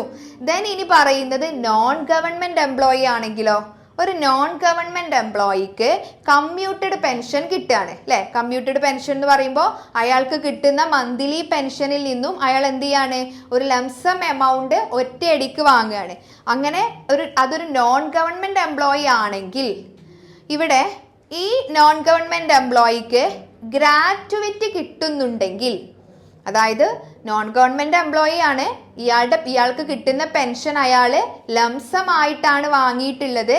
അങ്ങനെ വാങ്ങിയിട്ടുള്ളതെങ്കിൽ ഇയാൾക്ക് ഈ പെൻഷനോടൊപ്പം ഗ്രാറ്റുവിറ്റിയും കൂടെ കിട്ടുന്നുണ്ടെങ്കിൽ അയാളുടെ കമ്മ്യൂട്ടഡ് പെൻഷന്റെ 1/3 പാർട്ട്, അതായത് 1/3 ഭാഗം എന്ത് ചെയ്യും? എക്സംപ്റ്റ് ചെയ്യും. ഇനി ഇയാൾക്ക് എന്ത് ചെയ്യുന്നില്ല? ഇയാൾക്ക് ഗ്രാറ്റുവിറ്റി കിട്ടുന്നില്ല. ഇയാളുടെ പെൻഷൻ അയാൾ കമ്മ്യൂട്ടഡ് ചെയ്തിട്ടാണ് വാങ്ങുന്നത് എങ്കിൽ ഇയാൾക്ക് എന്ത് കിട്ടും? 1/2 പെൻഷൻ എക്സംഷൻ കിട്ടും. അതായത് ടോട്ടൽ കമ്മ്യൂട്ടഡ് പെൻഷന്റെ 1/2 ഭാഗം എന്ത് ചെയ്യും? എക്സംഷൻ കിട്ടും. അപ്പൊ ഇങ്ങനെയാണ് നമ്മൾ എന്ത് കാൽക്കുലേറ്റ് ചെയ്യുന്നത്? പെൻഷൻ എന്ന പാർട്ടിലെ എക്സംപ്റ്റഡ് എമൗണ്ട് കാൽക്കുലേറ്റ് ചെയ്യുന്നത്. ഓക്കെ, അപ്പൊ ഇവിടെ ഗവൺമെന്റ് എംപ്ലോയി ആണോ, കമ്മ്യൂട്ടഡ് പെൻഷൻ ആണോ അയാൾ വാങ്ങുന്നത് എങ്കിൽ അത് ടാക്സ് ഫ്രീ ആണ്. അൺകമ്മ്യൂട്ടഡ് പെൻഷൻ ആണെങ്കിൽ എല്ലാ എംപ്ലോയീസിനും ടാക്സബിൾ ആണ്. ഇനി കമ്മ്യൂട്ടഡ് പെൻഷൻ ഒരു നോൺ ഗവൺമെന്റ് എംപ്ലോയി ആണോ വാങ്ങുന്നത്, അത് അയാൾക്ക് കിട്ടുന്ന ഗ്രാറ്റുവിറ്റിയുടെ അടിസ്ഥാനത്തിൽ അതിന് എക്സംഷൻ കിട്ടും.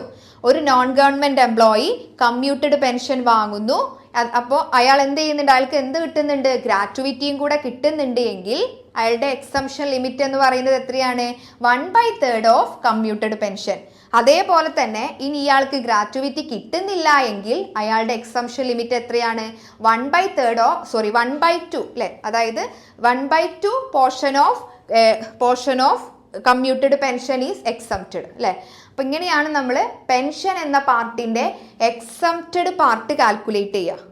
ഓക്കെ, എക്സംപ്റ്റഡ് പാർട്ട് കാൽക്കുലേറ്റ് ചെയ്താൽ ഓട്ടോമാറ്റിക്കലി നമുക്ക് എന്ത് കാൽക്കുലേറ്റ് ചെയ്യാം? Taxable part of pension calculate ചെയ്യാം. Okay, taxable part of pension എങ്ങനെ കാൽക്കുലേറ്റ് ചെയ്യാം? ടോട്ടൽ ഇയാൾക്ക് പെൻഷൻ ആണോ ആ ഒരു ഇയറിൽ, ആ ഒരു പ്രീവിയസ് ഇയറിൽ കിട്ടിയത്, അതിൽ നിന്ന് ഈ എക്സംപ്റ്റഡ് പാർട്ട് അങ്ങ് മൈനസ് ചെയ്താൽ മതി. ബാക്കി നമുക്ക് കിട്ടുന്ന പാർട്ട് ഏതാണ്? ടാക്സബിൾ പാർട്ട് ഓഫ് പെൻഷൻ ആണ്. പെൻഷൻ എന്ന പാർട്ടിലെ ഒരു ക്വസ്റ്റ്യൻ നമുക്ക് നോക്കി നോക്കാം. അതായത് സാധാരണ നമ്മളിപ്പോ എന്താണ് പെൻഷനിൽ നിന്ന് എക്സംപ്റ്റ് ചെയ്യേണ്ടത് എന്നുള്ളതിനെ കുറിച്ച് നമ്മൾ ഡിസ്കസ് ചെയ്തു അല്ലെ. അതായത് ഏത് പാർട്ടാണ് നമ്മൾ പെൻഷനിൽ നിന്ന് എക്സംപ്റ്റഡ് ആയിട്ടുള്ളത്. അതായത് നമ്മൾ പറഞ്ഞു എന്താ, പെൻഷൻ പീരിയോഡിക്കലി, അതായത് അൺകമ്മ്യൂട്ടഡ് ആയിട്ട് കിട്ടുകയാണെന്നുണ്ടെങ്കിൽ അത് ഏത് ടൈപ്പ് ഓഫ് എംപ്ലോയി ആയിക്കോട്ടെ അവർക്ക് അതിന്റെ മുകളിൽ ഫുൾ എമൗണ്ടിന്റെ മുകളിൽ ടാക്സ് കാൽക്കുലേറ്റ് ചെയ്യണം. കമ്മ്യൂട്ടഡ് പെൻഷൻ ആയിട്ടാണ് കിട്ടുന്നത് എങ്കിൽ ഗവൺമെന്റ് എംപ്ലോയി ആണെന്നുണ്ടെങ്കിൽ അവർക്ക് എന്ത് കൊടുക്കണ്ട? ടാക്സ് കൊടുക്കണ്ട. ഇനി കമ്മ്യൂട്ടഡ് പെൻഷൻ ഒരു നോൺ ഗവൺമെന്റ് എംപ്ലോയിക്കാണ് കിട്ടുന്നതെങ്കിൽ അത് അയാൾക്ക് കിട്ടുന്ന ഗ്രാറ്റുവിറ്റിയുടെ ബേസിലായിരിക്കും അല്ലെ. ഒരു എംപ്ലോയിക്ക് അയാളുടെ പെൻഷൻ അയാൾ കമ്മ്യൂട്ട് ചെയ്തു, അതേപോലെ തന്നെ അയാളുടെ അയാൾക്ക് ഗ്രാറ്റുവിറ്റി കിട്ടുന്നുണ്ടെങ്കിൽ 1/3 പോർഷനും, ഗ്രാറ്റുവിറ്റി കിട്ടുന്നില്ലെങ്കിൽ 1/2 പോർഷനും എന്ത് ചെയ്യണം? എക്സംപ്റ്റ് ചെയ്യണം. ഓക്കെ, നോക്കാം നമുക്ക്. Mister X getting A pension ₹4,000 per month അല്ലെ. എക്സ് എന്ന് പറഞ്ഞ വ്യക്തിക്ക് പെൻഷൻ ആയിട്ട് 4000 രൂപയാണ് കിട്ടുന്നത്. മാസം 4000 രൂപ അയാൾക്ക് പെൻഷൻ ആയിട്ട് കിട്ടുന്നുണ്ട്. Then during the previous year he got 2/3 pension commuted. Okay, അയാൾക്ക് മന്ത്ലി എത്ര കിട്ടുന്നുണ്ട്? 4000 പെർ മന്ത് പെൻഷൻ ആയിട്ട് കിട്ടുന്നുണ്ട്. അതില് എന്ത് ചെയ്തു അയാള്? ആ ഒരു പ്രീവിയസ് ഇയറില്, അതായത് ഇയാൾക്ക് നമ്മളിപ്പോ കാൽക്കുലേറ്റ് ചെയ്യുന്ന പ്രീവിയസ് ഇയറില് അയാളുടെ ടോട്ടൽ പെൻഷന്റെ 2/3 ഭാഗം അയാൾ എന്ത് ചെയ്തു? കമ്മ്യൂട്ട് ചെയ്തു എന്ന് പറഞ്ഞാൽ അതിനർത്ഥം എന്താണ്? അയാൾക്ക് കിട്ടേണ്ട പെൻഷന്റെ 2/3 ഭാഗവും അയാൾ എന്ത് ചെയ്തു? ഒരുമിച്ച് വാങ്ങി. ഓക്കെ, ഇനി അയാൾക്ക് മന്ത്ലി പെൻഷൻ ആയിട്ട് കിട്ടിയ എത്ര മാത്രമേ കിട്ടുള്ളൂ? അതായത് 1/3 അല്ലെ, അതായത് 1/3 ഭാഗം മാത്രമേ ഇനി അയാൾക്ക് മന്ത്ലി പെൻഷൻ ആയിട്ട് കിട്ടുള്ളൂ. അപ്പൊ ഇവിടെ 4000 ആണ് ഇയാൾക്ക് എന്ത് കിട്ടുന്നത്? മന്ത്ലി പെൻഷൻ കിട്ടുന്നത്. ഈ 4000ന്റെ 2/3 എന്ത് ചെയ്തു? 2/3 അയാൾ എന്ത് ചെയ്തിട്ടുണ്ട്? കമ്മ്യൂട്ട് ചെയ്തു. ഓക്കെ, ഇനി അയാൾക്ക് മന്ത്ലി പെൻഷൻ 4000 കിട്ടില്ല അല്ലെ. അതായത് എന്താണ്, 1/3 ഭാഗം മാത്രമേ എന്ത് ചെയ്യുള്ളൂ അയാൾക്ക് ഇനി മന്ത്ലി പെൻഷൻ ആയിട്ട് കിട്ടുള്ളൂ. ബാക്കി 2/3 ഭാഗവും അയാൾ എന്ത് ചെയ്തിട്ടുണ്ട്? കമ്മ്യൂട്ട് ചെയ്തിട്ടുണ്ട്. കമ്മ്യൂട്ട് ചെയ്തു എന്ന് പറഞ്ഞാൽ എന്താ? അയാൾ ലംസമായിട്ട് വാങ്ങി. ഓക്കെ, അങ്ങനെ അയാൾക്ക് കമ്മ്യൂട്ട് ചെയ്തു. അങ്ങനെ അയാൾക്ക് കിട്ടിയിട്ടുള്ള എമൗണ്ട് എത്രയാണ്? 1,86,000 ആണ്. അതായത് അയാൾക്ക് കിട്ടേണ്ട ടോട്ടൽ പെൻഷന്റെ 2/3 ഭാഗം അയാൾ ലംസമായിട്ട് വാങ്ങി. അങ്ങനെ അയാൾക്ക് ലംസം എമൗണ്ട് ആയി കിട്ടിയത് എത്രയാണ്? 1,86,000 ആണ്. ഓക്കെ, മിസ്റ്റർ എക്സ് ഒരു നോൺ ഗവൺമെന്റ് എംപ്ലോയി ആണ് കേട്ടോ. ഞാൻ നോക്കാം അടുത്തത്. Compute the exempted amount. നമ്മളോട് കാൽക്കുലേറ്റ് ചെയ്യാൻ പറഞ്ഞിട്ടുള്ളത് എക്സംപ്റ്റഡ് പെൻഷന്റെ എക്സംപ്റ്റഡ് എമൗണ്ട് ആണ്. ഇനി 2 കേസുകളും തന്നിട്ടുണ്ട്. ഈ എക്സ് എന്ന വ്യക്തിക്ക് ഗ്രാറ്റുവിറ്റി കിട്ടുന്നുണ്ടെങ്കിൽ അയാളുടെ പെൻഷന്റെ എക്സംപ്റ്റഡ് പാർട്ട് എത്രയാണ്? ഇനി ബി കേസിൽ എന്താ പറയുന്നത്, ഒരു വ്യക്തിക്ക് പെൻഷൻ കിട്ടുന്നില്ലെങ്കിൽ അയാളുടെ പെൻഷന്റെ എക്സംപ്റ്റഡ് പാർട്ട്, പെൻഷൻ അല്ല ഗ്രാറ്റുവിറ്റി കിട്ടുന്നില്ലെങ്കിൽ അയാളുടെ പെൻഷന്റെ എക്സംപ്റ്റഡ് പാർട്ട് എത്രയാണ്. അപ്പൊ നോക്കി വെക്കാം ഓരോന്ന്. ഫസ്റ്റത്തെ കേസ് എന്താ നമ്മൾ പഠിച്ചിട്ടുണ്ട്. ഒരു വ്യക്തിക്ക് അയാള് നോൺ ഗവൺമെന്റ് എംപ്ലോയി ആണെങ്കിൽ അയാളുടെ പെൻഷൻ അയാൾ കമ്മ്യൂട്ട് ചെയ്തിട്ടുണ്ടെങ്കിൽ ടോട്ടൽ കമ്മ്യൂട്ടഡ് പെൻഷന്റെ 2/3 പോർഷൻ അല്ലെ, 2/3 പോർഷൻ സോറി, അതായത് എത്രയാണ് കമ്പ്യൂട്ടഡ് പെൻഷന്റെ 1/3 ആണ്, സോറി 1/3 പോർഷൻ എന്ത് ചെയ്യണം, എക്സംഷൻ കിട്ടും അല്ലെ, 1/3 പോർഷൻ എക്സംഷൻ കിട്ടും. ഓക്കെ, അതായത് നമ്മൾ പഠിച്ചിട്ടുണ്ട് എന്താ പറഞ്ഞത്, ഒരു എംപ്ലോയിക്ക് റിട്ടയർ ചെയ്യുന്ന സമയത്ത് അയാൾ ഒരു നോൺ ഗവൺമെന്റ് എംപ്ലോയി ആണെങ്കിൽ അയാൾക്ക് കിട്ടുന്ന പെൻഷന് എക്സംഷൻ കിട്ടുന്നത് എന്തിന്റെ ബേസിലാണ്, ഇയാൾക്ക് ഗ്രാറ്റുവിറ്റി കിട്ടുന്നുണ്ടോ എന്നുള്ളതിന്റെ ബേസിലാണ്. അപ്പൊ നമ്മുടെ കേസിൽ ഇപ്പൊ ഈ എംപ്ലോയിക്ക് ഗ്രാറ്റുവിറ്റി കിട്ടുന്നുണ്ടെങ്കിൽ അയാൾക്ക് കിട്ടിയിട്ടുള്ള ടോട്ടൽ കമ്മ്യൂട്ടഡ് പെൻഷന്റെ 1/3 പോർഷൻ എന്ത് ചെയ്യണം, എക്സംപ്റ്റ് ചെയ്യണം. ബാക്കിയുള്ള പോർഷൻ ആണ് എന്ത്, ടാക്സബിൾ ആയിട്ടുള്ള പെൻഷൻ. നോക്കി നോക്കാം നമുക്ക് ഇവിടെ സത്യം ഇവിടെ എന്താണ്, ഇവിടെ ഇയാള് ഈ മിസ്റ്റർ എക്സിനെ മുഴുവനായിട്ടും അയാൾ എന്ത് ചെയ്തിട്ടില്ല, കമ്മ്യൂട്ട് ചെയ്തിട്ടില്ല, അല്ലെങ്കിൽ ഇയാൾക്ക് കിട്ടേണ്ട മന്ത്ലി പെൻഷൻ മുഴുവനായിട്ടും ഇയാൾ എന്ത് ചെയ്തിട്ടില്ല, ലംസമായിട്ട് വാങ്ങിയിട്ടില്ല. എത്ര ഭാഗം മാത്രമേ ഇയാൾ വാങ്ങിയിട്ടുള്ളൂ, അതായത് 2/3 ഭാഗം മാത്രമേ ഇയാൾ വാങ്ങിയിട്ടുള്ളൂ അല്ലെ. ഓക്കെ, അപ്പൊ അതായത് 2/3 ഭാഗം മാത്രമേ ഇയാൾ വാങ്ങിയിട്ടുള്ളൂ അല്ലെ. അതായത് ടോട്ടൽ പെൻഷന്റെ 2/3 ഭാഗം മാത്രമേ ഇയാൾ എന്ത് ചെയ്തിട്ടുള്ളൂ, കമ്മ്യൂട്ട് ചെയ്ത് ഒരുമിച്ച് വാങ്ങിയിട്ടുള്ളൂ. അത് എത്രയാണ്, 2/3 ഭാഗം എത്രയാണ്, 1,86,000 ആണ്. ഓക്കെ, ഇനി ഇയാളുടെ ടോട്ടൽ, ഇനിയിപ്പോ ഇയാൾ ടോട്ടൽ പെൻഷനും കമ്മ്യൂട്ട് ചെയ്യുകയാണെന്നുണ്ടെങ്കിൽ ഇയാൾക്ക് എത്ര കിട്ടുമായിരുന്നു, അതായത് ഇപ്പോ മൊത്തം എന്താണ് കമ്മ്യൂട്ടഡ് പെൻഷൻ എത്രയാണ്, കമ്മ്യൂട്ടഡ് വാല്യൂ ഓഫ് ഫുൾ പെൻഷന്റെ കമ്മ്യൂട്ടഡ് വാല്യൂ എത്രയാണ്, നമുക്കറിയാം 2/3 ഭാഗം എന്ന് പറയുന്നത് 1,86,000 ആണെന്നുണ്ടെങ്കിൽ അതിന്റെ ഫുൾ പെൻഷൻ നമുക്ക് എങ്ങനെ കാൽക്കുലേറ്റ് ചെയ്താൽ മതി, 1,86,000ന്റെ 3/2 ചെയ്താൽ മതി അല്ലെ. അതായത് 3/2 ചെയ്തപ്പോ എന്താണ് ടോട്ടൽ കമ്മ്യൂട്ടഡ് പെൻഷന്റെ 2/3 ഭാഗം ഇത്രയാണെന്ന് പറഞ്ഞു അല്ലെ. ടോട്ടൽ പെൻഷന്റെ 2/3 ഭാഗം 1,86,000 ആണെന്ന് പറഞ്ഞു. അങ്ങനെയാണെങ്കിൽ നമുക്ക് ഫുൾ പെൻഷൻ കണ്ടെത്തിക്കൂടെ, എങ്ങനെ കാൽക്കുലേറ്റ് ചെയ്യും, 1,86,000 into 3/2 ചെയ്താൽ നമുക്ക് എന്ത് കിട്ടും, 2,79,000 കിട്ടും. ഇതാണ് ഇയാൾ മുഴുവൻ പെൻഷനും കമ്മ്യൂട്ട് ചെയ്തിട്ടുണ്ടെങ്കിൽ ഇയാൾക്ക് കിട്ടേണ്ട തുക. പക്ഷെ ഇയാൾ എന്ത് ചെയ്തിട്ടുള്ളൂ, ആകെ എത്ര ചെയ്തിട്ടുള്ളൂ, 3/2 പോർഷൻ ഓഫ് പെൻഷൻ മാത്രമേ കമ്മ്യൂട്ട് ചെയ്തിട്ടുള്ളൂ അല്ലെ. 2/3 ഭാഗം മാത്രമേ ഇയാള് കമ്മ്യൂട്ട് ചെയ്തിട്ടുള്ളൂ. ഇനി ഇയാൾക്ക് ഗ്രാറ്റുവിറ്റി കിട്ടുന്നുണ്ടെങ്കിൽ ടോട്ടൽ ഫുൾ പെൻഷന്റെ അല്ലെ, അതിനാണ് നമ്മൾ ഈ ഫുൾ പെൻഷൻ കാൽക്കുലേറ്റ് ചെയ്തത്. ഫുൾ പെൻഷന്റെ 1/3 പോർഷൻ ആണ് എക്സംഷൻ കിട്ടുന്നത് അല്ലെ. അപ്പൊ നമ്മൾ ഓൾറെഡി കാൽക്കുലേറ്റ് ചെയ്തു. ഇതാണ് ഇയാളുടെ total commuted value of full pension എത്രയാണ്, 2,79,000. ഈ 2,79,000ന്റെ 1/3 ആണ് നമുക്ക് എക്സംഷൻ കിട്ടുന്നത്. അപ്പൊ നോക്കി നോക്കാം. അപ്പൊ ഈ 1/3 എങ്ങനെയാ കിട്ടിയത്, ഇയാൾക്ക് ഗ്രാറ്റുവിറ്റി കിട്ടുന്നുണ്ടെങ്കിൽ ഒരു വ്യക്തിക്ക് അയാളുടെ പെൻഷൻ കമ്മ്യൂട്ട് ചെയ്തു, അയാൾ ഒരു നോൺ ഗവൺമെന്റ് എംപ്ലോയി ആണ്, അയാൾക്ക് ഗ്രാറ്റുവിറ്റിയും കിട്ടുന്നുണ്ട് എങ്കിലാണ് നമ്മൾ എന്ത് ചെയ്യുന്നത്, ഈ 1/3 അപ്ലൈ ചെയ്യുന്നത് അല്ലെ.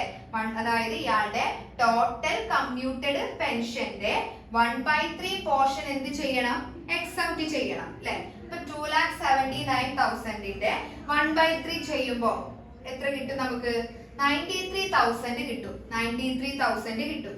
അപ്പൊ ഈ ഭാഗമാണ് എന്ത്, എക്സംഷൻ കിട്ടുന്നത്. ടാക്സ് ഫ്രീ ആയിട്ടുള്ളത് 93,000 ആണ്. ഓക്കെ, അപ്പൊ ഇയാൾക്ക് ശരിക്കും ഇയാൾക്ക് കിട്ടിയിട്ടുള്ള എമൗണ്ട് എത്രയാണ്, ഇയാളുടെ ആക്ച്വലി ഇയാൾക്ക് കിട്ടിയിട്ടുള്ള കമ്മ്യൂട്ടഡ് പെൻഷൻ 1,86,000 ആണ്. ഇതിൽ നിന്ന് 93,000 മൈനസ് ചെയ്തിട്ടുണ്ടെങ്കിൽ ബാക്കി കിട്ടുന്ന പോർഷൻ ആണ് എന്ത്, ഇയാളുടെ ടാക്സബിൾ പോർഷൻ എന്ന് പറയുന്നത് അല്ലെ. അതായത് ഇതിൽ നിന്ന് 1,86,000 നിന്ന് 93,000 മൈനസ് ചെയ്തിട്ടുണ്ടെങ്കിൽ നമുക്ക് കിട്ടുന്ന എമൗണ്ട് എത്ര തന്നെയാണ്, 93,000 തന്നെയാണ്. ഈ എമൗണ്ട് ആണ് എന്ത്, ടാക്സബിൾ പോർഷൻ ഓഫ് പെൻഷൻ എന്ന് പറഞ്ഞിട്ടുണ്ടെങ്കിൽ. Then ഇനി അടുത്ത കേസ് എന്താണ്, he did not received gratuity. ഇനി ഈ എംപ്ലോയിക്ക് ഗ്രാറ്റുവിറ്റി കിട്ടുന്നില്ല എന്ന് വിചാരിച്ചോ. അങ്ങനെയാണെങ്കിൽ നമുക്ക് അറിയാം എന്താണ്, total commuted value of pension അല്ലെങ്കിൽ ടോട്ടൽ കമ്മ്യൂട്ടഡ് ഫുൾ പെൻഷന്റെ 1/2 പാർട്ടാണ് എന്ത് കിട്ടുന്നത്, ഇയാൾക്ക് എക്സംഷൻ കിട്ടുന്നത് അല്ലെ. അപ്പൊ ഇവിടെ നോക്കാം, നമുക്ക് ഓൾറെഡി നമ്മൾ കണ്ടെത്തിയിട്ടുണ്ട് ഇയാളുടെ total commuted value of full pension 2,79,000. ഇയാൾക്ക് ഗ്രാറ്റുവിറ്റി കിട്ടുന്നില്ല. സോ നമ്മൾ എന്ത് ചെയ്യണം, 2,79,000ന്റെ 1/2 ചെയ്യണം. ഓക്കെ, 2,79,000ന്റെ 1/2 കാണുമ്പോൾ നമുക്ക് കിട്ടുന്നത് എത്രയാണ്, 1,39,500 ആണ്. ഇയാൾക്ക് ആക്ച്വലി കിട്ടുന്ന കമ്മ്യൂട്ടഡ് പെൻഷൻ 1,86,000 ആണ്. ഇയാൾക്ക് ഗ്രാറ്റുവിറ്റി കിട്ടാത്തത് കൊണ്ട് ഇയാളുടെ ടോട്ടൽ കമ്മ്യൂട്ടഡ് ഫുൾ പെൻഷന്റെ 1/2 കാൽക്കുലേറ്റ് ചെയ്തപ്പോ നമുക്ക് കിട്ടിയിട്ടുള്ള എമൗണ്ട് എത്രയാണ്, 1,39,500 ആണ്. ഇതാണ് എക്സംഷൻ. ഈ ഒരു എമൗണ്ട് ആണ് നമ്മൾ എന്ത് ചെയ്യുന്നത്, ടാക്സ് ഫ്രീ ആയിട്ട് നമുക്ക് കിട്ടുന്നത്. അപ്പൊ ഇനി ടാക്സബിൾ പോർഷൻ എങ്ങനെ കാൽക്കുലേറ്റ് ചെയ്യും, 1,86,000 മൈനസ് 1,39,500 ചെയ്താൽ കിട്ടുന്ന എമൗണ്ട് ആണ് എന്ത്, ടാക്സബിൾ പോർഷൻ ഓഫ് ഈ എന്താണ് കമ്മ്യൂട്ടഡ് പെൻഷൻ അല്ലെ. അതായത് 46,500 കിട്ടും. 46,500 കിട്ടും. ഈ ഒരു വാല്യൂന്റെ മുകളിൽ മാത്രം ഇനി എന്ത് ടാക്സ് കൊടുത്താൽ മതി. ഓക്കെ, ഈ ഒരു വാല്യൂ ആണ് എന്ത്, taxable part of commuted pension. ഇത്രയേ ഉള്ളൂ ഇതില്. പെൻഷന്റെ കേസില് കമ്മ്യൂട്ടഡ് ആണോ അൺകമ്മ്യൂട്ടഡ് ആണോ എന്ന് നോക്കാം. അപ്പൊ ഇവിടെ കമ്മ്യൂട്ടഡ് ആണെങ്കിൽ ഇയാൾ ഇനി നോൺ ഗവൺമെന്റ് എംപ്ലോയി ആണോ ഗവൺമെന്റ് എംപ്ലോയി ആണോ എന്ന് ചെക്ക് ചെയ്യാം. ഗവൺമെന്റ് എംപ്ലോയി ആണെന്നുണ്ടെങ്കിൽ ഇയാൾക്ക് ടാക്സ് കൊടുക്കണ്ട. നോൺ ഗവൺമെന്റ് എംപ്ലോയി ആണെന്നുണ്ടെങ്കിൽ ഇയാൾക്ക് ഇനി ഗ്രാറ്റുവിറ്റി കിട്ടുന്നുണ്ടോ ഇല്ലയോ എന്ന് നോക്കുക.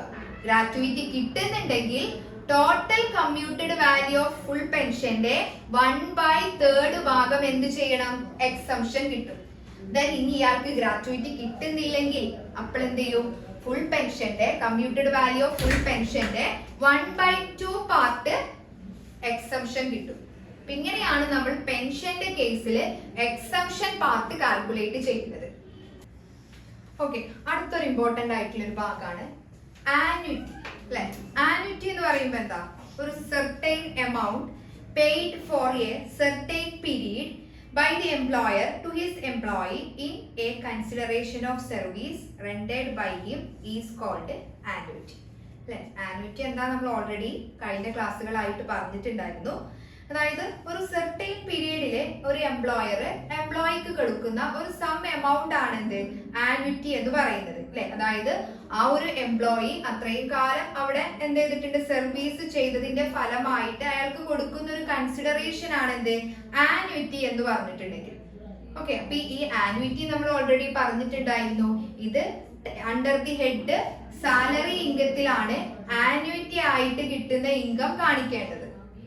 അപ്പൊ ഇവിടെ ഒരു വ്യക്തിക്ക് ഒരു പ്രീവിയസ് ഇയറില് ഒരു എംപ്ലോയിക്ക് അയാളുടെ എംപ്ലോയർ ആന്വിറ്റി ആയിട്ട് ഒരു സം എമൗണ്ട് കൊടുക്കുകയാണ് എന്നുണ്ടെങ്കിൽ അതെന്താണ്, ടാക്സബിൾ സാലറി ആണ്. ഓക്കെ, അതേപോലെ തന്നെ അതിപ്പോ പാസ്റ്റ് എംപ്ലോയർ തന്നാലും പ്രസന്റ് എംപ്ലോയർ തന്നാലും അതെന്താണ്, ടാക്സബിൾ ആയിട്ടുള്ളൊരു സാലറിയാണ്. ഇനി ഈ ആന്വിറ്റി കിട്ടുന്നത് മറ്റു പേഴ്സൺസിൽ നിന്നാണെങ്കിൽ, അതായത് എംപ്ലോയർ അല്ലാത്ത മറ്റു പേഴ്സൺസിൽ നിന്നാണെങ്കിൽ, LIC പോലെയുള്ള സ്ഥാപനങ്ങളിൽ നിന്നോ അല്ലെങ്കിൽ മറ്റു പേഴ്സൺസിൽ നിന്നാണെങ്കിൽ അതിനെ നമ്മൾ എന്ത് ചെയ്യില്ല, അതിനെ നമ്മൾ അണ്ടർ ദി ഹെഡ് സാലറിയിലെ ഇൻകം ആയിട്ട് ഉൾപ്പെടുത്തില്ല. അതിനെ നമ്മൾ ഇൻകം ഫ്രം അതർ സോഴ്സ് എന്ന് പറഞ്ഞ ഹെഡിലായിരിക്കും ഉൾപ്പെടുത്തുക. കാരണം എന്താണ്, ഇവിടെ നമ്മൾ ഓൾറെഡി പറഞ്ഞിട്ടുണ്ടായിരുന്നു, സാലറി ആയി ഒരു ഇൻകത്തിനെ കണക്കാക്കണമെങ്കിൽ അവിടെ എംപ്ലോയർ എംപ്ലോയി റിലേഷൻഷിപ്പ് ഉണ്ടായിരിക്കണം.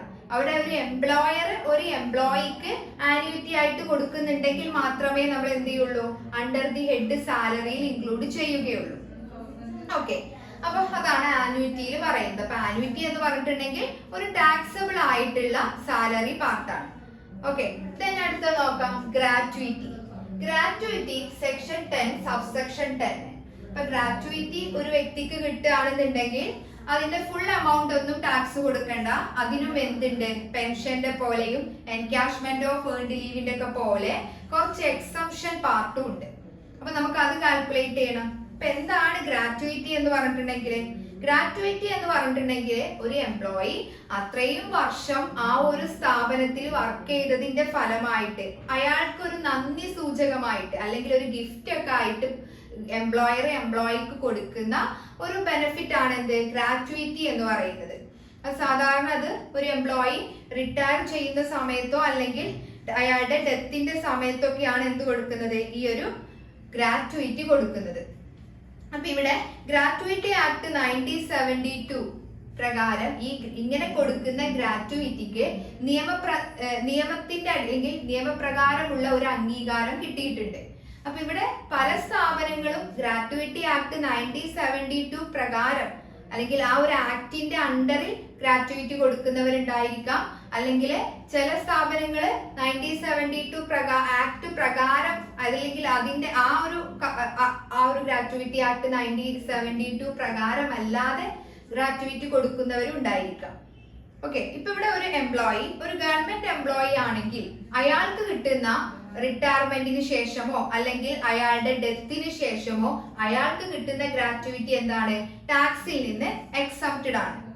ഓക്കെ, അതായത് ഒരു ഗവൺമെന്റ് എംപ്ലോയി ആണെങ്കിൽ അയാൾക്ക് റിട്ടയർമെന്റിന് ശേഷം കിട്ടുന്ന ഗ്രാറ്റുവിറ്റി, ഗവൺമെന്റ് എംപ്ലോയി എന്ന് പറയുമ്പോൾ അതൊരു central state local government employee ആണെങ്കിൽ അയാൾക്ക് കിട്ടുന്ന ഡെത്ത് കം റിട്ടയർമെന്റ് ഗ്രാറ്റുവിറ്റി എന്താണ്, ഫുള്ളി എക്സംപ്റ്റഡ് ആണ്. അയാളുടെ അത് ടാക്സ് കൊടുക്കേണ്ട പാർട്ട് അല്ല ഈ ഗ്രാറ്റുവിറ്റി എന്ന് പറഞ്ഞിട്ടുണ്ടെങ്കിൽ. അപ്പൊ അവിടെ നോൺ ഗവൺമെന്റ് എംപ്ലോയീസ് ആണെങ്കിലാണ് എന്ത് കൊടുക്കേണ്ടത്, ഇങ്ങനെ കിട്ടുന്ന ഗ്രാറ്റുവിറ്റിക്ക് ടാക്സ് കൊടുക്കേണ്ടത്. അപ്പൊ മുഴുവൻ എമൗണ്ടിന്റെ മുകളിലും ടാക്സ് കാൽക്കുലേറ്റ് ചെയ്യേണ്ട, കുറച്ച് എക്സംഷൻ കിട്ടുന്നുണ്ട്.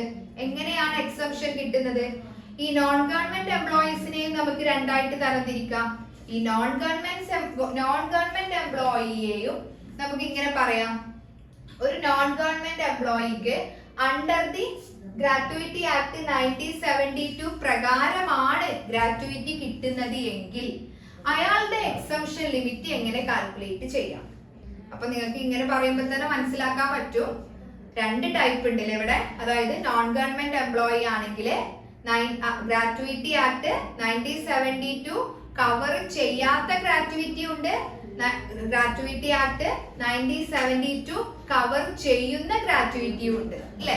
അപ്പൊ നമ്മളിവിടെ ഗ്രാറ്റുവിറ്റി ആക്ട് 1972 പ്രകാരം ഒരു എംപ്ലോയിക്ക് ഗ്രാറ്റുവിറ്റി കൊടുക്കുകയാണെങ്കിൽ അയാളുടെ എക്സംഷൻ ലിമിറ്റ് എത്രയാണ് എന്നാണ് ഇവിടെ പറയുന്നത്. നോക്കി നോക്കാം. അപ്പൊ ഇവിടെ 3 എമൗണ്ടുകൾ ഉണ്ട്. ഇതിൽ ഏറ്റവും whichever is less അതാണ് എന്ത്, നമുക്കിങ്ങനെ എക്സംഷൻ കിട്ടുന്ന എമൗണ്ട്. ഓക്കെ, അതായത് ഏതൊക്കെയാണ് ആ 3 amount. ഒന്നാമത്തേതാണ് 15 days salary for each year of service അല്ലെ. അതായത് ഒരു എംപ്ലോയിയുടെ 15 ഡേയ്സത്തെ സാലറി, അതിന് നമ്മൾ എന്ത് ചെയ്യണം, ഓരോ കംപ്ലീറ്റഡ് ഇയർ കൊണ്ട് മൾട്ടിപ്ലൈ ചെയ്യണം. ദെൻ രണ്ടാമത്തത് എന്താണ്, മാക്സിമം ഗവൺമെന്റിന്റെ ലിമിറ്റ് 20 lakh ആണ്. മാക്സിമം ഗവൺമെന്റ് കൊണ്ടുവന്ന ഗ്രാറ്റുവിറ്റി ലിമിറ്റ് 20 lakh ആണ്. ദെൻ തേർഡ് പോയിന്റ് എന്താണ്, ആക്ച്വൽ ഗ്രാറ്റുവിറ്റി റിസീവ്ഡ്. ഓക്കെ, അപ്പൊ ഇവിടെ നമ്മൾ എന്താ പറഞ്ഞത്, ഒരു നോൺ ഗവൺമെന്റ് എംപ്ലോയി ആണ്, അയാൾ എന്ത് ചെയ്യുന്നുണ്ട്, ഗ്രാറ്റുവിറ്റി ആക്ട് 1972 പ്രകാരമാണ് അയാൾക്ക് എന്ത് കിട്ടുന്നത്, ഗ്രാറ്റുവിറ്റി കിട്ടുന്നത് എങ്കിൽ ഈ 3 എമൗണ്ടിൽ, താഴെ പറഞ്ഞിരിക്കുന്ന 3 എമൗണ്ടിൽ whichever is less ഏറ്റവും കുറഞ്ഞ എമൗണ്ട് ഏതാണോ ആ പാർട്ടാണ് അയാൾക്ക് എക്സംഷൻ ആയിട്ട് കിട്ടുന്നത്.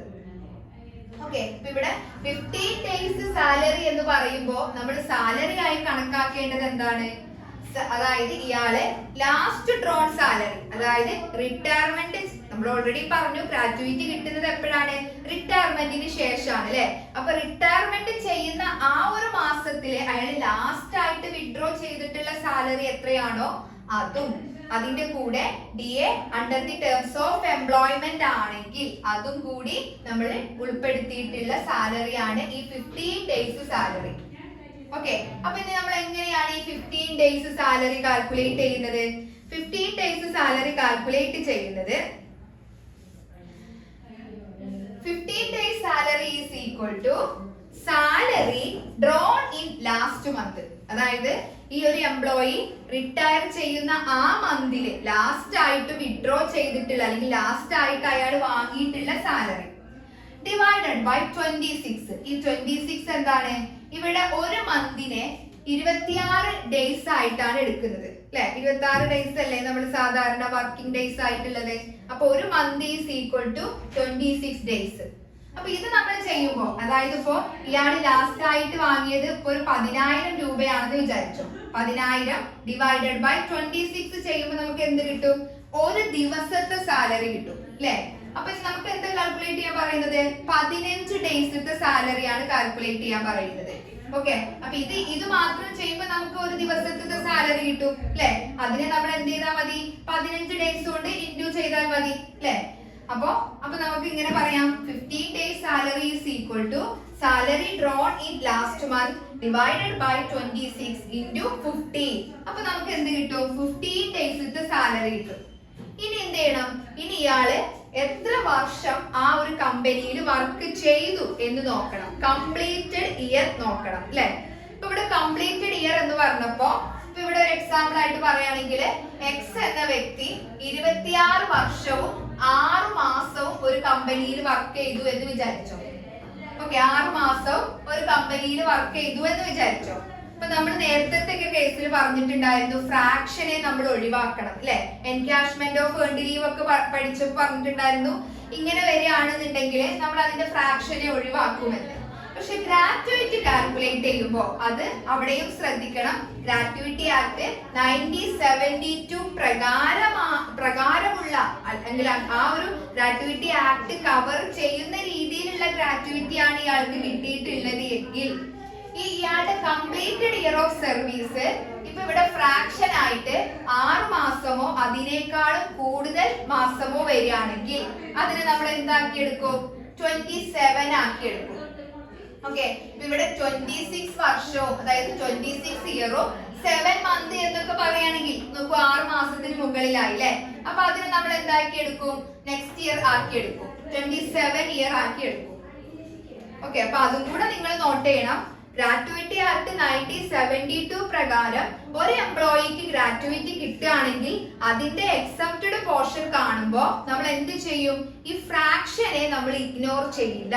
6 മന്തോ അല്ലെങ്കിൽ അതിനേക്കാളും കൂടുതൽ മന്തോ ഫ്രാക്ഷൻ ആയിട്ട് വരികയാണെന്നുണ്ടെങ്കിൽ അതിനെ നമ്മൾ എന്താക്കിയിട്ട് എടുക്കും? 1 ഇയർ ആക്കിയിട്ട് എടുക്കും. ഓക്കെ, ഇനി ഇതുപോലെ ചിലപ്പോ ഇവിടെ നമ്മൾ 15 ഡേയ്സത്തെ സാലറി എന്ന് പറഞ്ഞു അല്ലെ. അതൊരു ഫിക്സ്ഡ് മന്ത്ലി ഇയാൾക്ക് ഫിക്സ്ഡ് സാലറി ആവുമ്പോഴാണ് നമുക്ക് ഈ ഇക്വേഷൻ വെച്ച് കാണാൻ പറ്റുക. Salary drawn in last month divided by 26 into 15 എന്ന ഇക്വേഷൻ വെച്ചിട്ട് നമുക്ക് കാണാൻ പറ്റുക. ഇനി ഒരു വ്യക്തിക്ക് വേജസ് ആയിട്ടാണ് സാലറി കിട്ടുന്നതെങ്കിലോ അപ്പൊ നമ്മൾ എന്താ ചെയ്യാ? അപ്പൊ നോക്കുക അതെങ്ങനെ ചെയ്യാന്ന് വെച്ചാല് നമ്മൾ എന്ത് ചെയ്യാം? ഇവിടെ last salary drawn in last month എന്നുള്ളതിന് പകരം നമ്മൾ എന്ത് ചെയ്യും? ആ എംപ്ലോയിക്ക് 3 മാസം റിട്ടയർമെന്റ് ചെയ്യുന്നതിന്റെ തൊട്ട് മുന്നത്തെ 3 മാസത്തെ സാലറി നോക്കും. വേജസ് അടിസ്ഥാനത്തിലായിരിക്കുമല്ലോ അയാൾക്ക് സാലറി കിട്ടിയിട്ടുണ്ടായിരിക്കും അല്ലെ. അതായത് ഇപ്പൊ വേജസ് അടിസ്ഥാനത്തിൽ സാലറി കിട്ടുക എന്ന് പറയുമ്പോൾ ഓരോ മാസത്തെ സാലറിക്കും വ്യത്യാസം ഉണ്ടായിരിക്കും ഇല്ലേ. അപ്പൊ നമ്മൾ എന്ത് ചെയ്യാ? 3 മാസത്തെ സാലറി എടുക്കുക, അതിന്റെ ആവറേജ് എടുക്കുക, എന്നിട്ട് അതായത് 3 മാസത്തെ സാലറിയുടെ ആവറേജ് എടുക്കുക, ഡിവൈഡഡ് ബൈ 26 ചെയ്യുക, ഇൻറ്റു 15 ചെയ്യുക. ഇത് എങ്ങനെയുള്ള കേസിൽ ആപ്ലിക്കബിൾ ആവുക? ഈ ഒരു എംപ്ലോയി വേജസ് ആണ് വാങ്ങുന്നതെങ്കിൽ അപ്പൊ നമുക്കൊരു ഫിക്സ്ഡ് സാലറി ഉണ്ടാവില്ലല്ലോ. വേജസ് എന്ന് പറയുമ്പോ എന്താ? അയാൾ ജോലി എടുത്തതിന് മാത്രമേ അയാൾക്ക് കൂലി കിട്ടുള്ളൂ അല്ലെ. അത് അയാളെ ഒരു ദിവസം ചിലപ്പോൾ ഒരു മാസം നന്നായിട്ട് വർക്ക് ചെയ്തിട്ടുണ്ടായിരിക്കും, അപ്പൊ അയാൾക്ക് അതിനനുസരിച്ചുള്ള വേജസ് അല്ലെങ്കിൽ ഇൻകം കിട്ടും. ചില മാസങ്ങളിൽ തീരെ അയാൾ വർക്ക് ചെയ്തിട്ടുണ്ടായിരിക്കില്ല, അപ്പൊ അതിനനുസരിച്ചുള്ള ഇൻകം കുറവുണ്ടായിരിക്കും. അപ്പൊ അങ്ങനെ ഇയാൾ റിട്ടയർ ചെയ്യുന്നതിന്റെ തൊട്ടു മുന്നത്തെ 3 മാസങ്ങളിൽ എന്തെടുക്കുക, അതിൽ ഓവർ ടൈമും കൂടെ കൂട്ടിയിട്ടുള്ള വേജസ് ഒക്കെ കൂട്ടിയിട്ടുള്ള 3 മാസത്തെ ആവറേജ് സാലറി എടുക്കുക. അതിനെന്ത് ചെയ്യാം, ഡിവൈഡഡ് ബൈ 26 ചെയ്യാം, ഇൻറ്റു 15 ചെയ്തിട്ടുണ്ടെങ്കിൽ നമുക്ക് എന്ത് കിട്ടും, 15 ഡേയ്സ് സാലറി കിട്ടും. ഓക്കെ, ദെൻ എന്ത് ചെയ്യണം, ഈ 15 ഡേയ്സ് സാലറിനെ എത്ര വർഷം അയാൾ കംപ്ലീറ്റഡ് ഇയർ ആ ഒരു സ്ഥാപനത്തിൽ എത്ര വർഷം അയാൾ കംപ്ലീറ്റ് ചെയ്തിട്ടുണ്ട്, എത്ര ഇയർ കംപ്ലീറ്റഡ് ഇയർ ആയിട്ട് എടുത്തിട്ടുണ്ട്, അതുകൊണ്ട് മൾട്ടിപ്ലൈ ചെയ്യാം. എന്നിട്ട് ഇതിൽ നിന്ന് whichever is less അതായിരിക്കും exempted portion of gratuity. Okay, അപ്പൊ അടുത്തൊരു ഭാഗം നോക്കാം. Gratuity not covered under payment of gratuity act 1972. നമ്മൾ കഴിഞ്ഞ ക്ലാസ്സിൽ ഗ്രാറ്റുവിറ്റിനെ കുറിച്ച് പറഞ്ഞിട്ടുണ്ടായിരുന്നു. അതിൽ എന്താണ്, gratuity not covered under payment of gratuity act 1972 അല്ലേ. അതായത് ഗ്രാറ്റുവിറ്റി ആക്ട് 2 രീതിയിലുണ്ട്. അതായത് ഗ്രാറ്റുവിറ്റി ആക്ട് 1972 കവർ ചെയ്യുന്നതും കവർ ചെയ്യാത്തതും. കവർ ചെയ്യുമ്പോൾ എങ്ങനെയാണ് അതിൻ്റെ എക്സംപ്റ്റഡ് ആയിട്ടുള്ള പാർട്ട് കണ്ടുപിടിക്കുക എന്ന് നമ്മൾ പറഞ്ഞു കഴിഞ്ഞു. അതേപോലെ തന്നെ ടാക്സ് പാർട്ട് എങ്ങനെയാണ് കണ്ടുപിടിക്കുക എന്നുള്ളതിനെ കുറിച്ച് നമ്മൾ പറഞ്ഞു കഴിഞ്ഞു. ഇനിയിപ്പോൾ ഇവിടെ പറയാൻ പോകുന്നത് ഈ ഗ്രാറ്റുവിറ്റി ആക്ട് 1972 കവർ ചെയ്യാത്ത ഒരു ഗ്രാറ്റുവിറ്റി ആണ് ഒരു എംപ്ലോയിക്ക് കിട്ടുന്നത് എങ്കിൽ, ഒരു നോൺ ഗവൺമെന്റ് എംപ്ലോയിക്ക് കിട്ടുന്നത് എങ്കിൽ, അങ്ങനെയാണെങ്കിൽ എങ്ങനെയാണ് അതിൻ്റെ ആ ഒരു എക്സംപ്റ്റഡ് പാർട്ട് കണ്ടുപിടിക്കുക എന്നുള്ളതിനെ കുറിച്ചിട്ടാണ് പറയുന്നത് അല്ലേ. അപ്പൊ ഇവിടെ the employees who are not covered under the Payment of Gratuity Act 1972 received gratuity by him or by his widow or by his children on his retirement, death, termination of services, resignation or on his becoming incapacitated prior to his retirement അല്ലേ. അതായത് ഇപ്പോൾ ഇവിടെ നമ്മൾ നേരത്തെ പറഞ്ഞു gratuity act 1972 cover ചെയ്യാത്ത ഒരു gratuity ആണ്. അത് അയാൾക്ക് റിട്ടയർമെന്റിന് ശേഷമോ അല്ലെങ്കിൽ അയാളുടെ ഡെത്തിന് ശേഷമോ ഒരു എംപ്ലോയിക്ക് കിട്ടുകയാണെങ്കിൽ എങ്ങനെയാണ് അതിൻ്റെ എക്സംപ്റ്റഡ് പോർഷൻ നമുക്ക് കാൽക്കുലേറ്റ് ചെയ്യാം. ഓക്കെ, അപ്പൊ ഇവിടെ 3 എമൗണ്ടുകൾ തന്നിട്ടുണ്ട്. ഈ 3 എമൗണ്ടിൽ നിന്ന് whichever is less അതായിരിക്കും ഈ എക്സംപ്റ്റഡ് പോർഷൻ ഓഫ് ഗ്രാറ്റുവിറ്റി എന്ന് പറയുന്നത്. അതായത് ഗ്രാറ്റുവിറ്റി ആക്ട് 1972 കവർ ചെയ്യാത്ത ഒരു ഗ്രാറ്റുവിറ്റി ആണ് ഇത്. എങ്ങനെയാണ് അതിൻ്റെ എക്സംപ്റ്റഡ് പോർഷൻ കണ്ടുപിടിക്കുക എന്നുള്ളതിനെ കുറിച്ചിട്ടാണ് ഇവിടെ പറയുന്നത്. അപ്പോൾ ഇവിടെ എങ്ങനെയാണ് നോക്കി നോക്കൂ. Half month average salary for each year of completed services. നമ്മൾ നേരത്തെ പറഞ്ഞിട്ടുണ്ടായിരുന്നത് ഗ്രാറ്റുവിറ്റി ആക്ട് 1972 കവർ ചെയ്യുന്ന ഗ്രാറ്റുവിറ്റി ആണ് എന്നുണ്ടെങ്കിൽ അവിടെ 15 ഡേയ്സ് ഓഫ് സാലറീൻ്റെ കേസ് അവിടെ പറഞ്ഞിട്ടുണ്ടായിരുന്നു അല്ലേ. പക്ഷെ അവിടെ അതിന് പകരം ഇവിടെ നമ്മൾ യൂസ് ചെയ്തത് എത്രയാണ്, ഹാഫ് മന്ത് ആവറേജ് സാലറി അല്ലേ. അപ്പോൾ ആ വ്യത്യാസം നിങ്ങൾ മനസ്സിലാക്കണം. ക്വസ്റ്റ്യൻ കിട്ടുമ്പോൾ ഈ ഒരു ക്വസ്റ്റ്യൻ ഗ്രാറ്റുവിറ്റി റിലേറ്റഡ് ആയിട്ടുള്ള ഒരു ക്വസ്റ്റ്യൻ നിങ്ങൾ കാണുമ്പോൾ ഗ്രാറ്റുവിറ്റി ആക്ട് 1972 കവർ ചെയ്യുന്ന ഗ്രാറ്റുവിറ്റി ആണോ കവർ ചെയ്യാത്ത ഗ്രാറ്റുവിറ്റി ആണോ എന്നുള്ളത് നിങ്ങൾ ക്വസ്റ്റ്യൻ വായിക്കുമ്പോൾ തന്നെ മനസ്സിലാക്കി എടുക്കണം. അതിൻ്റെ ബേസിലാണ് നമ്മൾ ഓരോ അത് റിലേറ്റഡ് ആയിട്ടുള്ള ടാക്സ് എക്സംഷൻ കാൽക്കുലേറ്റ് ചെയ്യുന്നത്. ഓക്കെ, അപ്പോൾ ഇവിടെ half month average salary for each year of completed services അല്ലേ. അതായത് ഹാഫ് മന്ത് ആവറേജ് സാലറി കാണുക, അതിനെ അയാൾ എത്ര വർഷം ആ ഒരു കമ്പനിയിൽ അല്ലെങ്കിൽ ആ ഒരു സ്ഥാപനത്തിൽ അയാൾ വർക്ക് ചെയ്തിട്ടുണ്ട്, കംപ്ലീറ്റഡ് ഇയർ എത്ര ഉണ്ട് എന്നുള്ളത് നോക്കുക, അത് മൾട്ടിപ്ലൈ ചെയ്യുക. ദെൻ രണ്ടാമത്തെ എമൗണ്ട് എന്താണ്, മാക്സിമം എമൗണ്ട് ഓഫ് ₹20 lakh അല്ലേ. അത് ഒരു വ്യത്യാസവും ഇല്ല, നേരത്തെ കേസിലുള്ളത് പോലെ തന്നെയാണ്. മൂന്നാമത്തെ എമൗണ്ട് ആക്ച്വൽ ഗ്രാറ്റുവിറ്റി റിസീവ്ഡ്. അപ്പൊ ഇവിടെ ഈ ഒരു അല്ലെങ്കിൽ ഒരു എമൗണ്ടിന് മാത്രമേ അവിടെ വ്യത്യാസം ഉണ്ടായിരിക്കുള്ളൂ. അതായത് ഗ്രാറ്റുവിറ്റി ആക്ട് 1972 പ്രകാരം കിട്ടിയ ഗ്രാറ്റുവിറ്റിയുടെ എക്സംഷൻ കാണുമ്പോഴും ഗ്രാറ്റുവിറ്റി ആക്ട് 1972 പ്രകാരം അല്ലാത്ത ഗ്രാറ്റുവിറ്റിയുടെ എക്സംഷൻ കാണുമ്പോഴും ശ്രദ്ധിക്കേണ്ടത് ഇവിടെ മറ്റടുത്ത് 15 ഡേയ്സ് ഓഫ് സാലറി ആയിരുന്നു, ഇവിടെ എത്രയാണ്, ഹാഫ് മന്ത് ആവറേജ് സാലറി ആണ് എടുക്കേണ്ടത്. ബാക്കിയൊക്കെ സെയിം ആണ്. Maximum amount of ₹20 lakh, then actual gratuity received. അപ്പോൾ വിച്ച് എവർ ഈസ് ലെസ്, ഇതിലേതാണോ കുറവ്, ഈ 3 എമൗണ്ടുകൾ നമ്മൾ കണ്ടുപിടിക്കുക. കണ്ടുപിടിക്കാനൊന്നുമില്ല, ഈ ഒരു പോർഷൻ മാത്രമേ നമുക്ക് കണ്ടുപിടിക്കേണ്ടതായിട്ടുള്ളൂ അല്ലേ. പിന്നെ ആക്ച്വൽ ഗ്രാറ്റുവിറ്റി റിസീവ്ഡ് എത്രയാണെന്നുള്ളത് ക്വസ്റ്റ്യനിൽ തന്നിട്ടുണ്ടായിരിക്കും. ഈ 20 lakh ഫിക്സ്ഡ് ആണ്. ഓക്കെ, അപ്പോൾ ഈ 3 എമൗണ്ടും നമ്മൾ കമ്പയർ ചെയ്യുക. ഇതിൽ ഏറ്റവും കുറവ് ഏതാണോ അതാണ് എന്ത് tax exempted portion of gratuity അല്ലേ. ഗ്രാറ്റുവിറ്റിയുടെ ടാക്സ് എക്സംപ്റ്റഡ് പോർഷൻ ഏതാണ്? ഈ 3 എമൗണ്ടുകളിൽ നിന്ന് which ever is less. Okay, അപ്പോൾ ഇവിടെ നമ്മൾ ഇത് കാൽക്കുലേറ്റ് ചെയ്യുമ്പോൾ നമ്മൾ നോട്ട് ചെയ്യേണ്ട കുറച്ച് പോയിന്റ് ആണ്. സാലറി എന്ന് പറയുമ്പോൾ നമ്മൾ പറഞ്ഞു എന്ത് ഹാഫ് മന്ത് ആവറേജ് സാലറി എന്ന് പറഞ്ഞു അല്ലേ. അപ്പോൾ ഇവിടെ എന്താണ് സാലറി എന്നുള്ളത് കൊണ്ട് ഉദ്ദേശിക്കുന്നത്? ഒരു എംപ്ലോയർ ഒരു എംപ്ലോയിക്ക് ആ ഒരു വർഷം അയാൾക്ക് കിട്ടിയിട്ടുള്ള basic salary D A under the terms of employment ആണെങ്കിൽ മാത്രം ഡി എ എടുക്കും. Then commission fixed percentage of turn over ആണെങ്കിൽ മാത്രം, അതായത് സെയിൽസിന്റെ ഫിക്സ്ഡ് പെർസെൻറ്റേജ് ആണ് ഈ എംപ്ലോയിക്ക് കമ്മീഷൻ കൊടുക്കുന്നത് എങ്കിൽ ആ കമ്മീഷനും നമ്മൾ സാലറിയിൽ ഇൻക്ലൂഡ് ചെയ്യും. അങ്ങനെ ഇത് 3ഉം കൂടെ, ഇതിപ്പം ക്വസ്റ്റ്യനിൽ നിങ്ങൾക്ക് ബേസിക് സാലറി മാത്രമേ തന്നിട്ടുള്ളൂ എങ്കിൽ അത് മാത്രം എടുത്താൽ മതി. ഓക്കെ, ഇതിപ്പോൾ ക്വസ്റ്റ്യനിൽ നിങ്ങൾക്ക് ബേസിക് സാലറി തന്നിട്ടുണ്ട്, D A under the terms of employment എന്ന് തന്നിട്ടുണ്ട്, അതുപോലെ തന്നെ commission fixed percentage of sales or turn over എന്ന് തന്നിട്ടുണ്ടെങ്കിൽ നിങ്ങൾ എന്ത് ചെയ്യണം? ഇത് 3ഉം കൂടെ കൂട്ടിയിട്ടുള്ള സാലറിയാണ് എടുക്കേണ്ടത്. ഓക്കെ, ദെൻ വേറൊരു കാര്യം കൂടെ ശ്രദ്ധിക്കേണ്ട. ഇവിടെ നമ്മൾ പറഞ്ഞു ഹാഫ് മന്ത് ആവറേജ് സാലറി എന്ന് പറഞ്ഞു അല്ലേ. എങ്ങനെയാണ് half month average salary calculate ചെയ്യുന്നത്? അതായത് ഇവിടെ half month average salary calculate ചെയ്യുന്നത് 10 month salary immediately preceding in which the employee retire year അല്ലെ. അതായത് ഈ ഒരു എംപ്ലോയി റിട്ടയർ ചെയ്ത ആ മാസത്തിന്റെ തൊട്ടു മുന്നത്തെ 10 മാസത്തെ ആവറേജ് സാലറി കാണുക, അതിന്റെ ഹാഫ്. ഓക്കെ, അങ്ങനെയാണ് അതിന്റെ ഹാഫ് മന്ത് സാലറി അല്ലെ. അങ്ങനെയാണ് നമ്മൾ എന്ത് കാൽക്കുലേറ്റ് ചെയ്യുന്നത്? Half month average salary calculate ചെയ്യുന്നത്. ദെൻ വേറൊരു പോയിന്റ് നിങ്ങൾ നോട്ട് ചെയ്യേണ്ട കാര്യം എന്ന് പറഞ്ഞു, നമ്മൾ പറഞ്ഞു ഇവിടെ ഈ ഹാഫ് മന്ത് സാലറിയെ നമ്മൾ എന്തുകൊണ്ട് ഇൻഡു ചെയ്യും? ഇയാൾ എത്രയാണ് കംപ്ലീറ്റഡ് ഇയർ?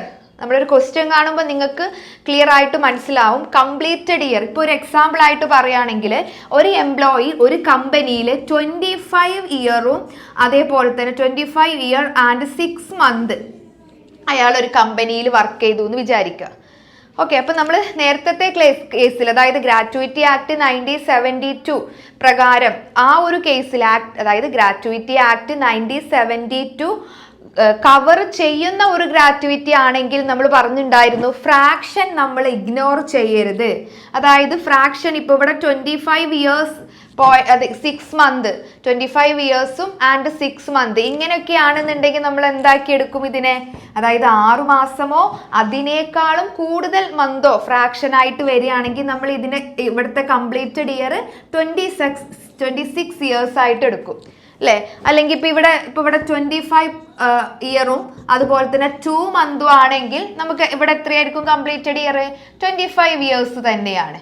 ഇങ്ങനെയായിരുന്നു നമ്മൾ എവിടെ ഡിസ്കസ് ചെയ്തിട്ടുണ്ടായിരുന്നത്? ഗ്രാറ്റുവിറ്റി ആക്ട് കവർ ചെയ്യുന്ന, ഗ്രാറ്റുവിറ്റി ആക്ട് 1972 കവർ ചെയ്യുന്ന ഗ്രാറ്റുവിറ്റി ആണെങ്കിൽ ഇങ്ങനെയായിരുന്നു നമ്മൾ പറഞ്ഞിട്ടുണ്ടായിരുന്നത്.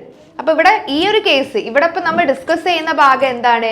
ഗ്രാറ്റുവിറ്റി ആക്ട് 1972 പ്രകാരം കവർ ചെയ്യാത്ത ഗ്രാറ്റുവിറ്റിയാണ്. അപ്പൊ ആ പോയിന്റ് നിങ്ങൾ ഒന്നും കൂടെ ഫോക്കസ് ചെയ്യണം. അതായത് ഗ്രാറ്റുവിറ്റി ആക്ട് 1972 കവർ ചെയ്യുന്നില്ല, നോട്ട് കവേർഡ് എന്നാണ്. അപ്പൊ ആ ഒരു പോയിന്റ് നിങ്ങൾ ഇമ്പോർട്ടൻ്റ് ആക്കി നോക്കണം. Not covered under the payment of gratuity act 1972 അല്ലേ. നമ്മൾ കഴിഞ്ഞ ഭാഗത്ത് പറഞ്ഞത് എന്തായിരുന്നു? ഗ്രാറ്റുവിറ്റി ആക്ട് 1972 പ്രകാരമുള്ള കവേർഡ് എന്നായിരുന്നു പറഞ്ഞിട്ടുണ്ടായിരുന്നത്. ഇത് നോട്ട് കവേർഡ് ആണ്. ഗ്രാറ്റുവിറ്റി ആക്ട് 1972 പ്രകാരം അല്ലാത്ത ഗ്രാറ്റുവിറ്റി, അതിന്റെ കേസാണ് ഇപ്പൊ നമ്മൾ ഇവിടെ ഡിസ്കസ് ചെയ്തുകൊണ്ടിരിക്കുന്നത്. ഓക്കെ, അപ്പൊ ഇവിടെ നമ്മൾ കംപ്ലീറ്റഡ് ഇയറിന്റെ കേസ് പറഞ്ഞു അല്ലെ. അപ്പൊ ഇവിടെ ഈ ഒരു കേസിൽ, അതായത് ഇപ്പോ ഗ്രാറ്റുവിറ്റി ആക്ട് 1972 പ്രകാരം കവർ ചെയ്യുന്ന ഗ്രാറ്റുവിറ്റി ആണെങ്കിൽ നമ്മൾ ഇങ്ങനെ പറഞ്ഞിട്ടുണ്ടായിരുന്നു അല്ലെ, അതായത് ഫ്രാക്ഷനെ നമ്മൾ എടുക്കും അല്ലെ, ഫ്രാക്ഷൻ 6 മന്ത് അല്ലെങ്കിൽ 6 മന്തിനേക്കാളും കൂടുതൽ മാസങ്ങൾ ഫ്രാക്ഷൻ ആയിട്ട് തന്നിട്ടുണ്ടെങ്കിൽ അതിനെ നെക്സ്റ്റ് ഇയർ ആയിട്ട് നമ്മൾ കൺവേർട്ട് ചെയ്യുമെന്ന് പറഞ്ഞിട്ടുണ്ടായിരുന്നു അല്ലെ. അതായത് പക്ഷേ ഇവിടെ ഈ ഒരു കേസിൽ എങ്ങനെയാന്ന് വെച്ചാൽ ഇവിടെ ഫ്രാക്ഷനെ നമ്മൾ ഇഗ്നോർ ചെയ്യുകയാണ് ചെയ്യുന്നത്. അതായത് ഇപ്പൊ ഇവിടെ നമുക്കിവിടെ ഒരു എക്സാമ്പിൾ ആയിട്ട് പറയുകയാണെന്നുണ്ടെങ്കിൽ 25 ഇയേഴ്സും ഒരു 6 മന്തും അയാൾ ഒരു കമ്പനിയിൽ വർക്ക് ചെയ്തു അല്ലേ. ഓക്കെ, പക്ഷെ നമ്മളിപ്പോ ഗ്രാറ്റുവിറ്റി ആക്ട് 1972 നോട്ട് കവേർഡ് ആ ഒരു ഭാഗമാണ് ഡിസ്കസ് ചെയ്യുന്നത്. ആ ഭാഗത്ത് നമ്മൾ ഈ ഫ്രാക്ഷനെ ഇഗ്നോർ ചെയ്യണം, നമ്മൾ എടുക്കുന്നില്ല. അപ്പൊ ഇയാളുടെ കംപ്ലീറ്റഡ് ഇയർ ആയിട്ട് നമ്മൾ എടുക്കേണ്ടത് എത്രയാണ്? 25 വർഷമാണ്. ഇവിടെ ഫ്രാക്ഷൻ 6 മന്തോ 7 മന്തോ 11 മന്തോ ഒക്കെ ഉണ്ട് എന്ന് വിചാരിച്ചിട്ട് നമ്മൾ എന്ത് ചെയ്യുന്നില്ല, അത് എടുക്കുന്നില്ല. അപ്പൊ ആ പോയിന്റ് നിങ്ങൾ നോട്ട് ചെയ്യുക. ഇപ്പൊ ഇമ്പോർട്ടൻ്റ് ആയിട്ടുള്ള പോയിന്റുകളാണ് പറയുന്നത്. ഫ്രാക്ഷൻ ഇഗ്നോർ ചെയ്യണം. Then next, the total amount of gratuity cannot exceed 20 lakh. ഇപ്പോൾ ഒരു എംപ്ലോയിക്ക് ഒന്നിലധികം എംപ്ലോയേഴ്സ് ഉണ്ട് എന്ന് വിചാരിച്ചോ. അപ്പൊ ആ ഒരു ഇയറിൽ അയാൾക്ക് ഒന്നിലധികം എംപ്ലോയേഴ്സിൽ നിന്ന് ഗ്രാറ്റുവിറ്റി കിട്ടുന്നുണ്ടെങ്കിൽ അതിന്റെ ടോട്ടൽ എമൗണ്ട് 20 ലക്ഷത്തിനേക്കാളും കൂടുതലാവാൻ പാടില്ല. ഓക്കെ, അപ്പോൾ ഇത്രയും കാര്യങ്ങളാണ് നമ്മൾ ഈ ഒരു ഭാഗത്ത് not covered under payment of gratuity act 1972 എന്ന് പറഞ്ഞ ഭാഗത്ത് നമ്മൾ ശ്രദ്ധിക്കേണ്ടത്. അപ്പോൾ ഒരു ക്വസ്റ്റ്യൻ കൂടെ കാണുമ്പോൾ നിങ്ങൾക്ക് ഇത് ക്ലിയർ ആയിട്ട് മനസ്സിലാവും. ഓക്കെ, അപ്പോൾ നമ്മുടെ ഗ്രാറ്റുവിറ്റി ആക്ട് 1972 കവർ ചെയ്യാത്ത ഗ്രാറ്റുവിറ്റി ആണ് നമുക്ക് കിട്ടുന്നതെങ്കിൽ അതെങ്ങനെയാണ് ടാക്സിൽ നിന്ന് എക്സംപ്റ്റഡ് ആവുക, അതിൻ്റെ എക്സംപ്റ്റഡ് പോർഷൻ എങ്ങനെയാണ് കാൽക്കുലേറ്റ് ചെയ്യുക എന്നുള്ളതിനെ കുറിച്ചിട്ട് നമ്മൾ പറഞ്ഞു. അത് റിലേറ്റഡ് ആയിട്ടുള്ള ഒരു ക്വസ്റ്റ്യൻ ആണ്. നോക്കി നോക്കൂ, ഇവിടെ mister X who is not covered by the payment of gratuity act 1972. അപ്പം നിങ്ങൾ ക്വസ്റ്റ്യൻ കിട്ടിയിട്ടുണ്ടെങ്കിൽ ഇങ്ങനെയൊക്കെയുള്ള പോയിന്റുകളാണ് നോട്ട് ചെയ്യേണ്ടത്. നമ്മൾ ഗ്രാറ്റുവിറ്റീനെ കുറിച്ച് പഠിച്ചപ്പോൾ 2 രീതിയിൽ, ഒന്ന് ഗവൺമെൻറ് എംപ്ലോയീസിന് കിട്ടുന്ന ഗ്രാറ്റുവിറ്റി എങ്ങനെയാണ്, അല്ലെങ്കിൽ ഒരു ഗവൺമെൻറ് എംപ്ലോയിക്കാണ് ഗ്രാറ്റുവിറ്റി കിട്ടുന്നതെങ്കിൽ അതെങ്ങനെയാണ്, അതിൻ്റെ ടാക്സ് എക്സംഷൻ എങ്ങനെയാണ് കാൽക്കുലേറ്റ് ചെയ്യുക എന്ന് പറഞ്ഞു. അതേപോലെ തന്നെ നോൺ ഗവൺമെൻറ് എംപ്ലോയിക്കാണെന്നുണ്ടെങ്കിൽ 2 രീതിയിലുണ്ട്. ഒന്ന് ഗ്രാറ്റുവിറ്റി ആക്ട് 1972 കവർ ചെയ്യുന്ന ഗ്രാറ്റുവിറ്റിയും ഗ്രാറ്റുവിറ്റി ആക്ട് 1972 കവർ ചെയ്യാത്ത ഗ്രാറ്റുവിറ്റിയും. ഓക്കെ, അപ്പോൾ ഇവിടെ നമ്മളിപ്പോൾ ഡിസ്കസ് ചെയ്യുന്നത് gratuity act not covered under the payment of gratuity act 1972 ആ ഒരു പാർട്ടാണ് നമ്മളിവിടെ ഡിസ്കസ് ചെയ്യുന്നത്. ഇപ്പം ഈ ഒരു ക്വസ്റ്റ്യനിൽ നോക്കി, ഈ ക്വസ്റ്റ്യൻ തുടക്കത്തിൽ തന്നെ പറയുന്നുണ്ട് mister X not covered by the payment of gratuity act 1972 അല്ലേ. ഇപ്പം ഇവിടെ എന്താണ് നോട്ട് കവേർഡ് എന്നാണ് കൊടുത്തിട്ടുള്ളത്. അപ്പോൾ ആ ഒരു പോയിന്റ് ഇമ്പോർട്ടൻ്റ് ആണ്. കവേർഡ് ബൈ എന്ന് പറയുകയാണെന്നുണ്ടെങ്കിൽ നമ്മുടെ നേരത്തെ കഴിഞ്ഞ ക്ലാസ്സിൽ നമ്മൾ ഡിസ്കസ് ചെയ്ത ആ ഒരു രീതിയിലാണ് നമ്മുടെ ടാക്സ് എക്സംഷൻ കാൽക്കുലേറ്റ് ചെയ്യേണ്ടത്. ഓക്കെ, ദെൻ ഇയാൾക്ക് കിട്ടിയിട്ടില്ല, receives A gratuity of rupees എത്ര കിട്ടി? 5,76,000 അല്ലെ. ഇയാൾക്ക് കിട്ടിയിട്ടുള്ള ഗ്രാറ്റുവിറ്റി എന്ന് പറയുന്നത് 5,76,000 രൂപയാണ്. ദെൻ ഇയാൾ റിട്ടയർ ചെയ്തത് എന്നാണ്? 23 ജൂൺ 2019 അല്ലെ. 2019 ജൂൺ 23 അയാൾ റിട്ടയർ ചെയ്തത്. ഓക്കെ, ദെൻ ഇയാള് എത്ര ഇയർ ആ ഒരു കമ്പനിയിൽ വർക്ക് ചെയ്തിട്ടുണ്ട് എന്ന് നോക്കൂ. After A service of 34 years 9 months and 23 days. Okay, അപ്പോൾ ഇത്രയും വർഷമാണ് അല്ലേ, 34 വർഷവും 9 മന്തും 23 ഡേയ്സും ആണ് അയാൾ അവിടെ വർക്ക് ചെയ്തിട്ടുണ്ടായിരുന്നത്. ദെൻ ഇയാൾ റിട്ടയർ ചെയ്യുന്ന സമയത്ത് ഇയാൾക്ക് കിട്ടിക്കൊണ്ടിരുന്ന സാലറി നോക്കി നോക്കൂ എന്തൊക്കെയാണ് എന്നുള്ളത്. ബേസിക് സാലറി ആയിട്ട് ഇയാൾക്ക് 30,000 രൂപ കിട്ടുന്നുണ്ടായിരുന്നു. ഓക്കെ, ഡി എ ആയിട്ട് ഇയാൾക്ക് 7,200 റുപ്പീസ് കിട്ടുന്നുണ്ടായിരുന്നു. പക്ഷെ ഇവിടെ നമ്മളോട് പറഞ്ഞിട്ടില്ല D A under the terms of employment ആണ് എന്ന് പറഞ്ഞിട്ടില്ല. നമുക്കറിയാം, നമുക്ക് ഈ ഒരു ഗ്രാറ്റുവിറ്റിയുടെ ടാക്സ് എക്സംപ്റ്റഡ് പോർഷൻ കാൽക്കുലേറ്റ് ചെയ്യുമ്പോൾ സാലറി ആയിട്ട് നമ്മൾ എടുക്കേണ്ടത് എന്തൊക്കെയാണ്?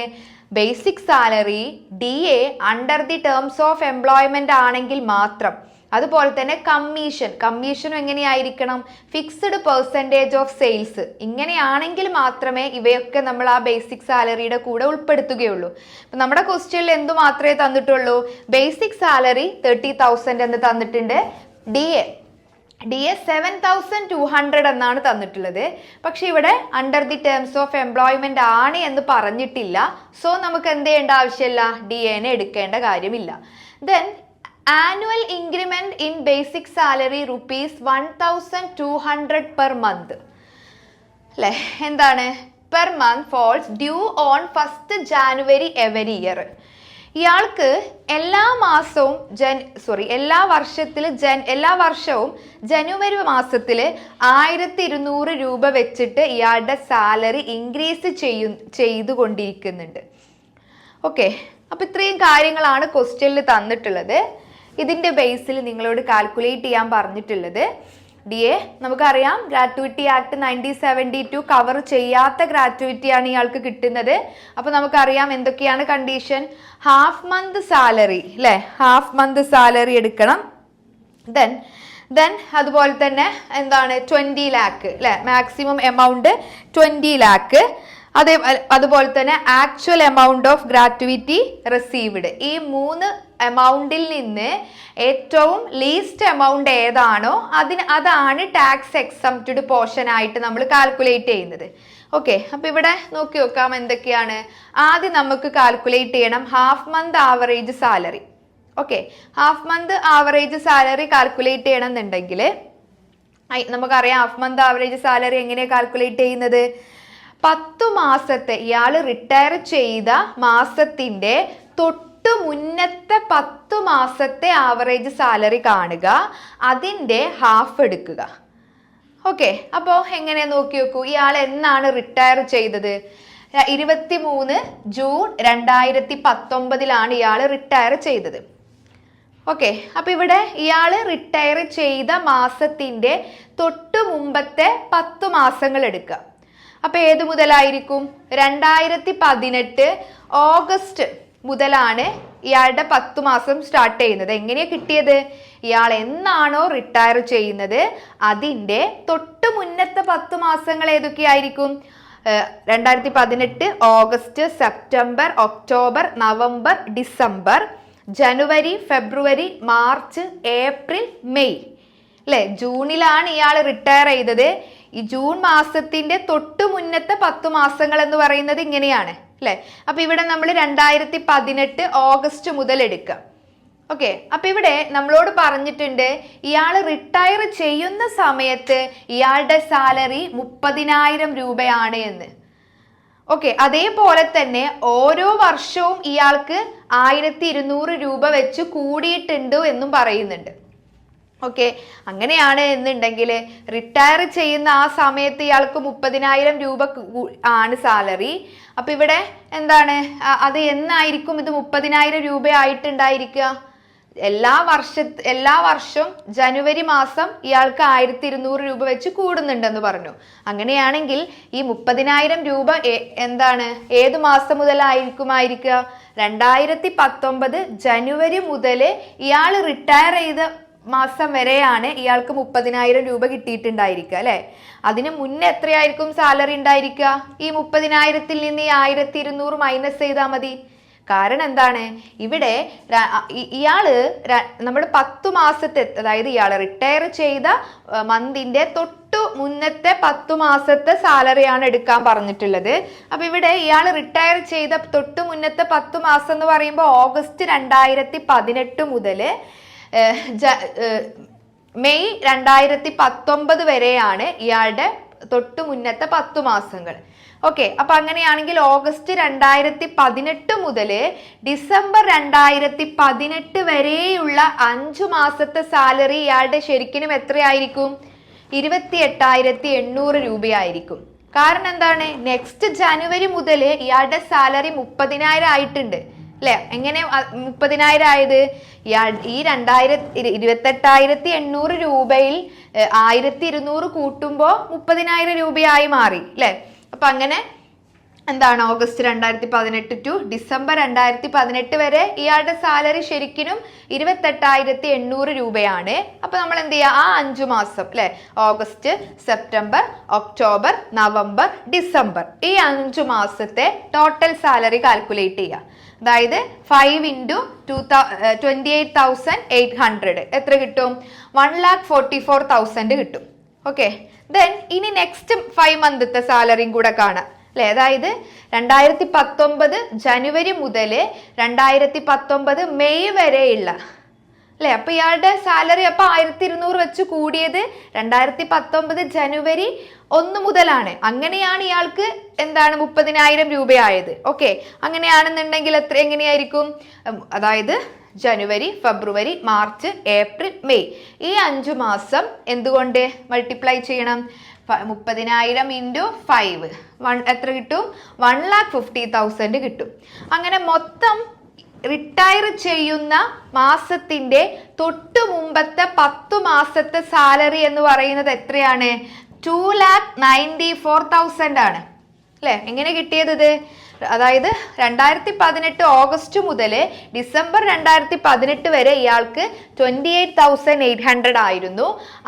അതിനെ നമ്മൾ 5 കൊണ്ട് മൾട്ടിപ്ലൈ ചെയ്തപ്പോൾ 1,44,000 കിട്ടി. ദെൻ ജനുവരി 2019 മുതൽ മെയ് 2019 വരെയുള്ള 5 മാസത്തെ സാലറി 30,000 ആണ്. അപ്പോൾ 5 into 30,000 1,50,000 കിട്ടി. ദെൻ ഇത് രണ്ടും കൂടെ ആഡ് ചെയ്തപ്പോൾ നമുക്ക് എന്ത് കിട്ടി? ഈ വ്യക്തി റിട്ടയർ ചെയ്ത മാസത്തിന്റെ തൊട്ടു മുന്നത്തെ 10 മാസങ്ങളിലെ സാലറി കിട്ടി. ടോട്ടൽ സാലറി കിട്ടി എത്ര? 2,94,000 കിട്ടി. ഇനി ഇതിന്റെ ആവറേജ് 10 മന്ത് സാലറി കാൽക്കുലേറ്റ് ചെയ്യണം അല്ലെ. ആവറേജ് 10 മന്ത് സാലറി എങ്ങനെ കാൽക്കുലേറ്റ് ചെയ്യും? 2,94,000 ഡിവൈഡഡ് ബൈ 10 എത്ര കിട്ടും? 29,400 കിട്ടും. ഓക്കെ, ഇനി ഇതിനെ നമ്മളോട് പറഞ്ഞിട്ടില്ല, ഇതാണിപ്പോ 1 മന്ത് ആവറേജ് സാലറി അല്ലെ. ഇനി ഇതിന്റെ ഹാഫ് മന്ത് ആവറേജ് സാലറി ആണ് കാൽക്കുലേറ്റ് ചെയ്യാൻ പറഞ്ഞിട്ടുള്ളത്. അപ്പൊ ഹാഫ് മന്ത് ആവറേജ് സാലറി എങ്ങനെ കാൽക്കുലേറ്റ് ചെയ്യും? 29,400 ഡിവൈഡഡ് ബൈ 2 ഹാഫ് അല്ലേ. അതായത് 29,400 രൂപയാണ് എന്ത് 1 മന്ത് ആവറേജ് സാലറി. ഇതിന്റെ ഹാഫ് കാൽക്കുലേറ്റ് ചെയ്യുമ്പോൾ എത്ര കിട്ടും? 14,700 കിട്ടും. ഓക്കെ, അപ്പൊ ഇങ്ങനെയാണ് നമ്മൾ ഈ എന്താ ആവറേജ് സാലറി നമ്മൾ കാൽക്കുലേറ്റ് ചെയ്യുന്നത്. ദെൻ ഇനി ഇതെന്താ ചെയ്യേണ്ടത്? അപ്പൊ ഇത് ഇത്രയും പോർഷൻ നമുക്ക് കിട്ടി അല്ലെ. അതായത് ഇപ്പൊ നമുക്ക് കിട്ടിയിട്ടുള്ള ഹാഫ് മന്ത് ആവറേജ് സാലറി എന്ന് പറയുന്നത് എത്രയാണ്? ഹാഫ് മന്ത് ആവറേജ് സാലറി എന്ന് പറയുന്നത് 14,700 ആണ്. 14,700 ആണ്. ഇനി നമുക്ക് അറിയേണ്ട അടുത്ത കാര്യം എന്താന്ന് ചോദിച്ചാൽ 3 എമൗണ്ടുകൾ ഉണ്ട് അല്ലെ. അതായത് നമ്മൾ ഫസ്റ്റത്തെ കേസ് പറഞ്ഞു, ഹാഫ് മന്ത് സാലറിയെ നമ്മൾ എന്ത് ചെയ്യണം? ഇയാൾ എത്ര ഇയർ ആണോ കംപ്ലീറ്റ് ചെയ്തിട്ടുള്ളത് അല്ലെ. ഇവിടെ നമ്മളോട് പറഞ്ഞിട്ടുള്ള ഇയാൾ എത്രയാണ് നോക്കി നോക്കൂ. ഇവിടെ ഈ ക്വസ്റ്റ്യനില് 34 years 9 months and 23 days, ഇത്രയും വർഷം അയാൾ ആ ഒരു കമ്പനിയിൽ വർക്ക് ചെയ്തിട്ടുണ്ട്. അപ്പൊ നമുക്കറിയാം ഇത് ഗ്രാറ്റുവിറ്റി ആക്ട് 1972 പ്രകാരം കവർ ചെയ്യാത്ത ഗ്രാറ്റുവിറ്റി ആണ്. അതുകൊണ്ട് തന്നെ ഇവിടെ നമ്മൾ ഫ്രാക്ഷൻ എടുക്കില്ല അല്ലെ. ഫ്രാക്ഷനെ നമ്മൾ ഇഗ്നോർ ചെയ്യണം. അപ്പൊ ഇവിടെ ഇയാളുടെ കംപ്ലീറ്റഡ് ഇയർ എന്ന് പറയുന്നത് എത്ര ഉണ്ടായിരിക്കുള്ളൂ? 34 years മാത്രമേ ഉണ്ടായിരിക്കുള്ളൂ. ഈ 9 months and 23 daysനെ നമ്മൾ ഇഗ്നോർ ചെയ്യണം. നേരെ മറിച്ച് ഇവിടെ കവർ ചെയ്യുന്ന ഗ്രാറ്റുവിറ്റി ആക്ട് 1972 പ്രകാരമുള്ള ഗ്രാറ്റുവിറ്റി ആണെങ്കിൽ അവിടെ നമ്മൾ എന്തെടുക്കും? ഈ നമ്മുടെ ഈ ഫ്രാക്ഷനെ നമ്മൾ ഇഗ്നോർ ചെയ്യില്ല. അപ്പൊ ഇവിടെ 34 years 9 months എന്നുള്ളത് നമ്മൾ എന്താക്കി എടുക്കണം? 35 years എന്നാക്കി എടുക്കണം. പക്ഷെ ഇവിടെ നമ്മുടെ കേസിൽ എന്താണ്? Not covered under the payment of gratuity act 1972 ആണ്. സോ ആ ഒരു കേസിൽ നമ്മൾ എന്താ ചെയ്യുന്നത്? ഗ്രാറ്റുവിറ്റി ഇയാളുടെ ഇയർ ഓഫ് അല്ലെങ്കിൽ കംപ്ലീറ്റഡ് ഇയർ ഓഫ് സർവീസിന്റെ ഫ്രാക്ഷൻ എന്തെങ്കിലും ഉണ്ടെങ്കിൽ അതിനെ നമ്മൾ ഇഗ്നോർ ചെയ്യും. അങ്ങനെയാണെന്നുണ്ടെങ്കിൽ ഇയാളുടെ കംപ്ലീറ്റഡ് ഇയർ എത്രയേ ഉള്ളൂ? 34 years മാത്രമേ നമ്മൾ എടുക്കുകയുള്ളൂ അല്ലെ. അപ്പൊ എങ്ങനെയായിരിക്കും? ഹാഫ് മന്ത് ആവറേജ് സാലറി എത്രയാണ് കിട്ടിയത്? 14,700 into 34 years അല്ലെ. ഓക്കെ, എത്ര കിട്ടും? 34 ഇയേഴ്സ് എന്ന് എടുക്കുക. അതായത് half month salary for each year of completed services അല്ലെ, 14,700 ഇൻറ്റു 34 ഇയേഴ്സ്. അപ്പൊ എത്ര കിട്ടും? ഇത് 4,99,800 കിട്ടും. ഓക്കെ, അപ്പൊ ഇവിടെ ഒരു എമൗണ്ട് നമുക്ക് കിട്ടി, രണ്ടാമത്തെ എമൗണ്ട് ഏതാണ്? മാക്സിമം ലിമിറ്റ് 20 lakh ആണ് അല്ലെ, മാക്സിമം ലിമിറ്റ് 20 lakh ആണ്. ദെൻ മൂന്നാമത്തെ എമൗണ്ട് ആക്ച്വൽ ഗ്രാറ്റുവിറ്റി റിസീവ്ഡ്. ഇയാൾക്ക് എത്രയാണ് ആക്ച്വലി ഇയാൾക്ക് കിട്ടിയിട്ടുള്ള ഗ്രാറ്റുവിറ്റി? ക്വസ്റ്റ്യനിലുണ്ട് 5,76,000 ആണ് ഇയാൾക്ക് ആക്ച്വലി കിട്ടിയിട്ടുള്ള ഗ്രാറ്റുവിറ്റി. ദെൻ ഇനി അടുത്തത് എന്താ നോക്കേണ്ടത്? ഈ മൂന്ന് എമൗണ്ടും നമ്മൾ കമ്പയർ ചെയ്യുക. ഇതിൽ നിന്ന് ഏറ്റവും കുറഞ്ഞ എമൗണ്ട് ഏതാണോ അതാണ് എക്സംപ്റ്റഡ് പോർഷൻ ആക്കി എടുക്കേണ്ടത് അല്ലെ. ഇപ്പൊ ഇതിൽ ഏറ്റവും കുറഞ്ഞ എമൗണ്ട് ഏതാണ്? ഇവിടെ നമുക്ക് 3 എമൗണ്ടുകൾ, ഹാഫ് മന്ത് ആവറേജ് സാലറീനെ നമ്മള് salary for each year of completed service നമുക്ക് കിട്ടിയപ്പോ എത്ര കിട്ടി? 4,99,800 കിട്ടി. മാക്സിമം ഗ്രാറ്റുവിറ്റി ലിമിറ്റ് എന്ന് പറയുന്നത് 20 lakh ആണ്. ആക്ച്വൽ ഗ്രാറ്റുവിറ്റി റിസീവ്ഡ് 5,76,000 ആണ്. അങ്ങനെയാണെന്നുണ്ടെങ്കിൽ ഈ 3 എമൗണ്ടുകളും കമ്പയർ ചെയ്യുമ്പോൾ ഏറ്റവും ലീസ്റ്റ് എമൗണ്ട് ഏതാണ്? 4,99,800 ആണ് അല്ലെ. അപ്പൊ ഇതാണ് എക്സംപ്റ്റഡ് പോർഷൻ ഓഫ് ഗ്രാറ്റുവിറ്റി എന്ന് പറയുന്നത്. ഓക്കെ, അതായത് ഇത്രയും ഭാഗം ഇയാൾക്ക് ടാക്സ് കൊടുക്കേണ്ടാത്ത ഭാഗമാണ്. ഇനി ടാക്സബിൾ പോർഷനോ? ടാക്സബിൾ പോർഷൻ എങ്ങനെ കാൽക്കുലേറ്റ് ചെയ്യും? ഇയാൾക്ക് എത്രയാണ് ഗ്രാറ്റുവിറ്റി കിട്ടിയിട്ടുള്ളത്? ആക്ച്വൽ ഗ്രാറ്റുവിറ്റി കിട്ടിയിട്ടുള്ളത് 5,76,000 ആണ്. എക്സംപ്റ്റഡ് പോർഷൻ എത്രയാണ്? ടാക്സിൽ നിന്ന് ഒഴിവാക്കിയ പോർഷൻ എത്രയാണ്? 4,99,800 ആണ്. ബാക്കി ഇനി എത്ര ഉണ്ടായിരിക്കുള്ളൂ? 76,200. അപ്പൊ ഈ ഒരു എമൗണ്ടിന് മാത്രം ഇയാൾ ടാക്സ് കൊടുത്താൽ മതിയാവും. ഓക്കെ, ഈ എമൗണ്ട് ആണ് ടാക്സബിൾ പോർഷൻ ഓഫ് ഗ്രാറ്റുവിറ്റി എന്ന് പറയുന്നത്. അപ്പൊ ഇങ്ങനെയാണ് നമ്മൾ ഈ ഗ്രാറ്റുവിറ്റി ആക്ട് 1972 പ്രകാരം കവർ ചെയ്യാത്ത ഗ്രാറ്റുവിറ്റി ഒരു എംപ്ലോയിക്ക് കിട്ടുകയാണെങ്കിൽ അത് ക്വസ്റ്റ്യനിൽ പറയും. അപ്പൊ ക്വസ്റ്റ്യൻ നിങ്ങൾ നല്ല രീതിയിൽ ശ്രദ്ധാപൂർവം വായിക്കണം. കാരണം ചില സമയത്ത് നമ്മൾ ഇതൊന്നും, ഈ വേർഡൊന്നും നമ്മൾ നോട്ട് ചെയ്യില്ല അല്ലേ. അപ്പോൾ ആ വേർഡുകളൊക്കെ നോട്ട് ചെയ്യണത് അത് ഗ്രാറ്റുവിറ്റി ആക്ട് കവർ ചെയ്യുന്നതാണോ കവർ ചെയ്യാത്തതാണോ അങ്ങനെയുള്ള പോയിന്റുകളൊന്നും നമ്മൾ നോട്ട് ചെയ്യില്ല. അപ്പൊ അതൊക്കെ നോട്ട് ചെയ്തിട്ട് വേണം നമ്മൾ ഈ ഒരു ക്വസ്റ്റ്യൻ ചെയ്യണമെങ്കിൽ. ഓക്കെ.